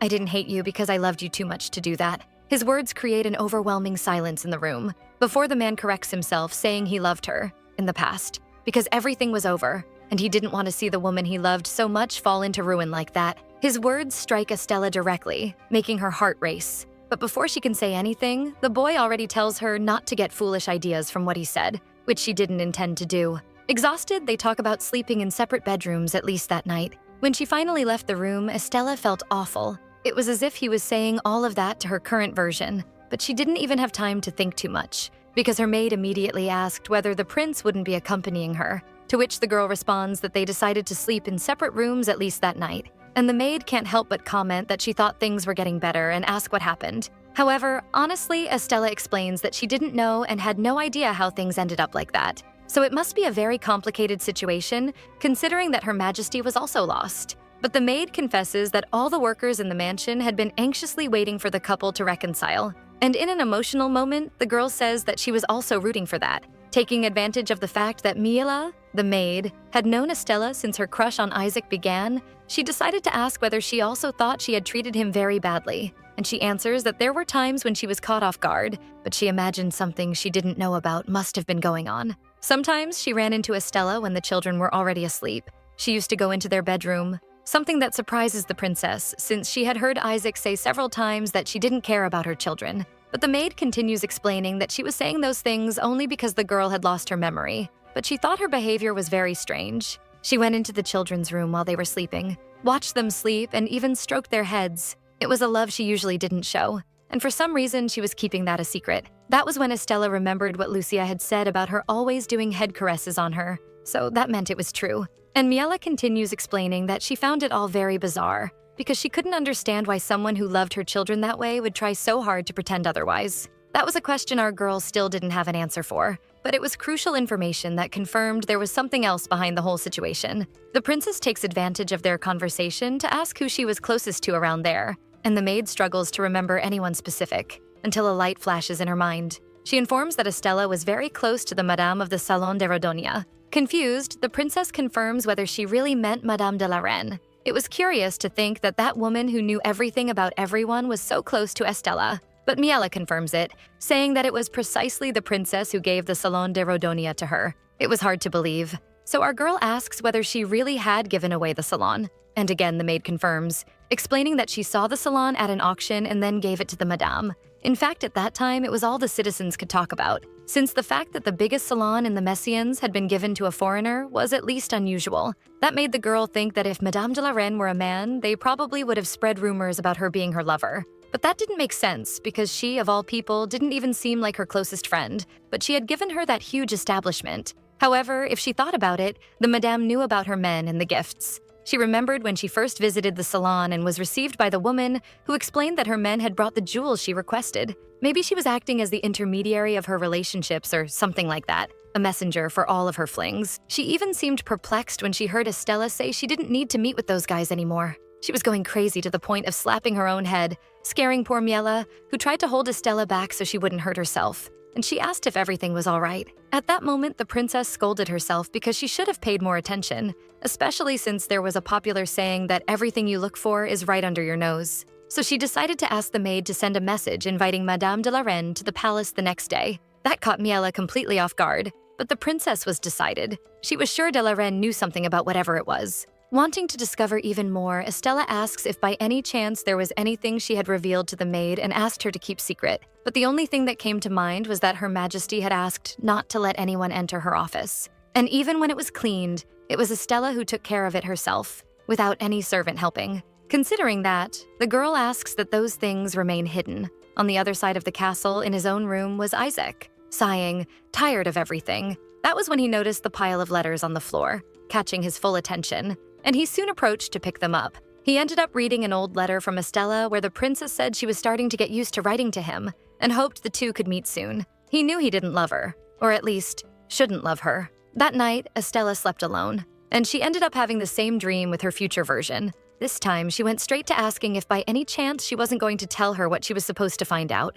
But the woman only said that she needed to discover it on her own, just like she had already said. Stressed, the girl asks exactly why she needed to do that, being called a fool and warned that if she kept searching for the version of herself that other people described, she would never find who she truly was. When she started freaking out from being called dumb, her future self immediately cut her off, unable to believe how immature she had once been. But then, what was it that made her so amazing? Scaring Isaac and her own children with harsh words? Out of patience, the girl questions whether she had been summoned because she was failing at something. She was exhausted from all that beating around the bush, so she yelled, snatching the book from her future self's hands and telling her to stop pretending she didn't know anything. The eyes of the 26-year-old Estella were tired as always, while the 19-year-old Estella looked on the verge of a nervous breakdown. Once again, she comments on how honest and immature that girl was. And even so, those were her almost infallible weapons. None of this made the slightest sense to the young girl, but it was all the woman could say, reminding her again that she needed to try to remember,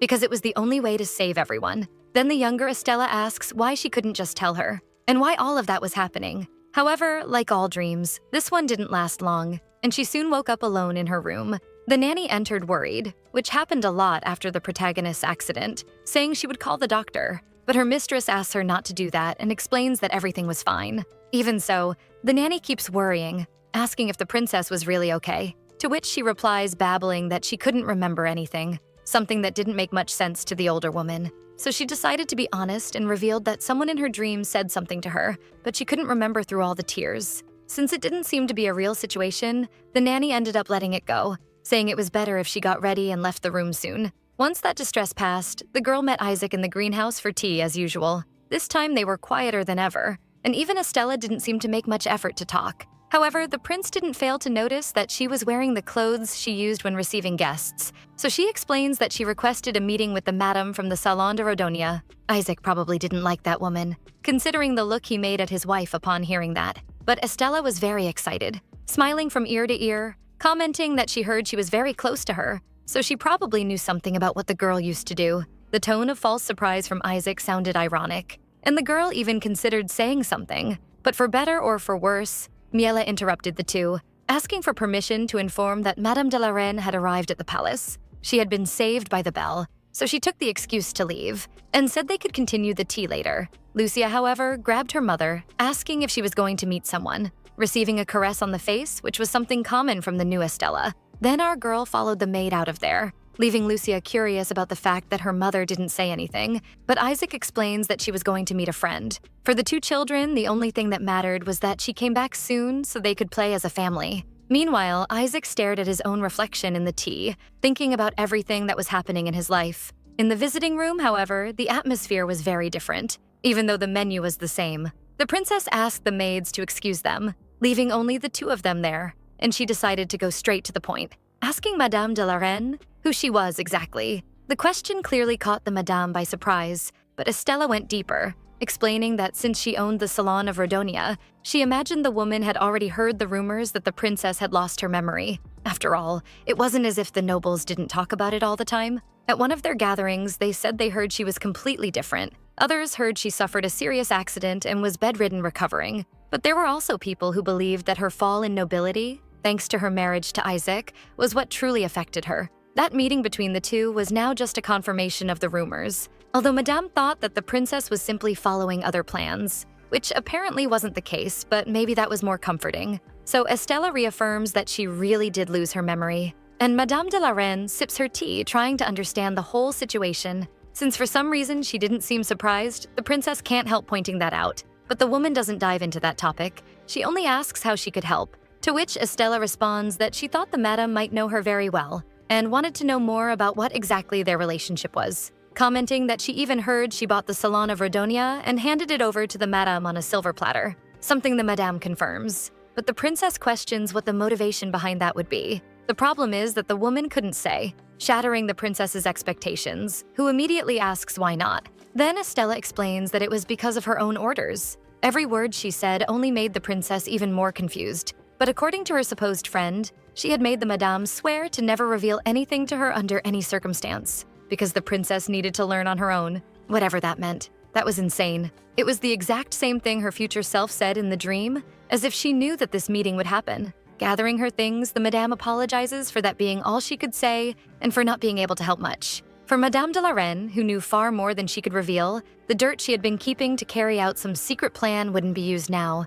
so she would need to inform her colleagues to postpone their plans for the time being. But before she could leave, Estella says she needed to ask one more question. She wanted to know what the Madame thought of her and what kind of person she was in her eyes. To which the woman responds that Estella was someone deserving of great respect, and comments that maybe she couldn't tell her everything, but when she started recovering her memories, she might be able to help. And the princess can't help apologizing. After all, she had come from far away and was already leaving. But she asks one of her butlers to escort the Madame and hopes she can at least rest a little on the trip back. But for the Madame, everything was fine. In fact, she was happy to be able to see the princess in those conditions, since it had been a while since they last met. She even asks her to visit Rodonia when she can, because a new visit might even help her recover her memories. Taking a small paper from her purse, she says she might be able to appear somewhat early, but the chess couple's banquet would be held in her salon in Rodonia, and other noble women who were close to Estella would be there, so maybe it would be good if she showed up. However, she understood that solving her situation with Isaac was the highest priority at the moment.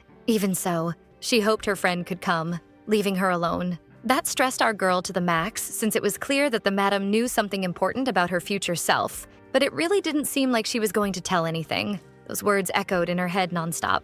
You need to find out on your own. It was as if that annoying dream was haunting her, and the princess couldn't understand why no one could tell her the truth. It was extremely frustrating. Already inside the carriage, Madame de la Reine looked back as if she were leaving her friend behind in suffering. But the carriage departed just the same. The butler, who was with her inside, asked if things didn't end well with the princess, to which the woman responded with a long sigh, commenting that things were exactly as 26-year-old Estella had predicted. In other words, very badly. Hearing that made the man extremely worried. Even so, Madame de la Reine celebrated the fact that she hadn't lost even more memories yet, but said it was better to hold the plan for a while and spread the news. However, the man warned that they would at least need to form some kind of timeline to keep the group sane. But for now, all the woman could do was hope her friend would recover all her memories soon or manage to discover things another way. The butler asked if she was nervous because that was exactly what it seemed. And the woman explained that even though she expected things to end that way, she still felt anxious knowing the girl was so unaware of everything.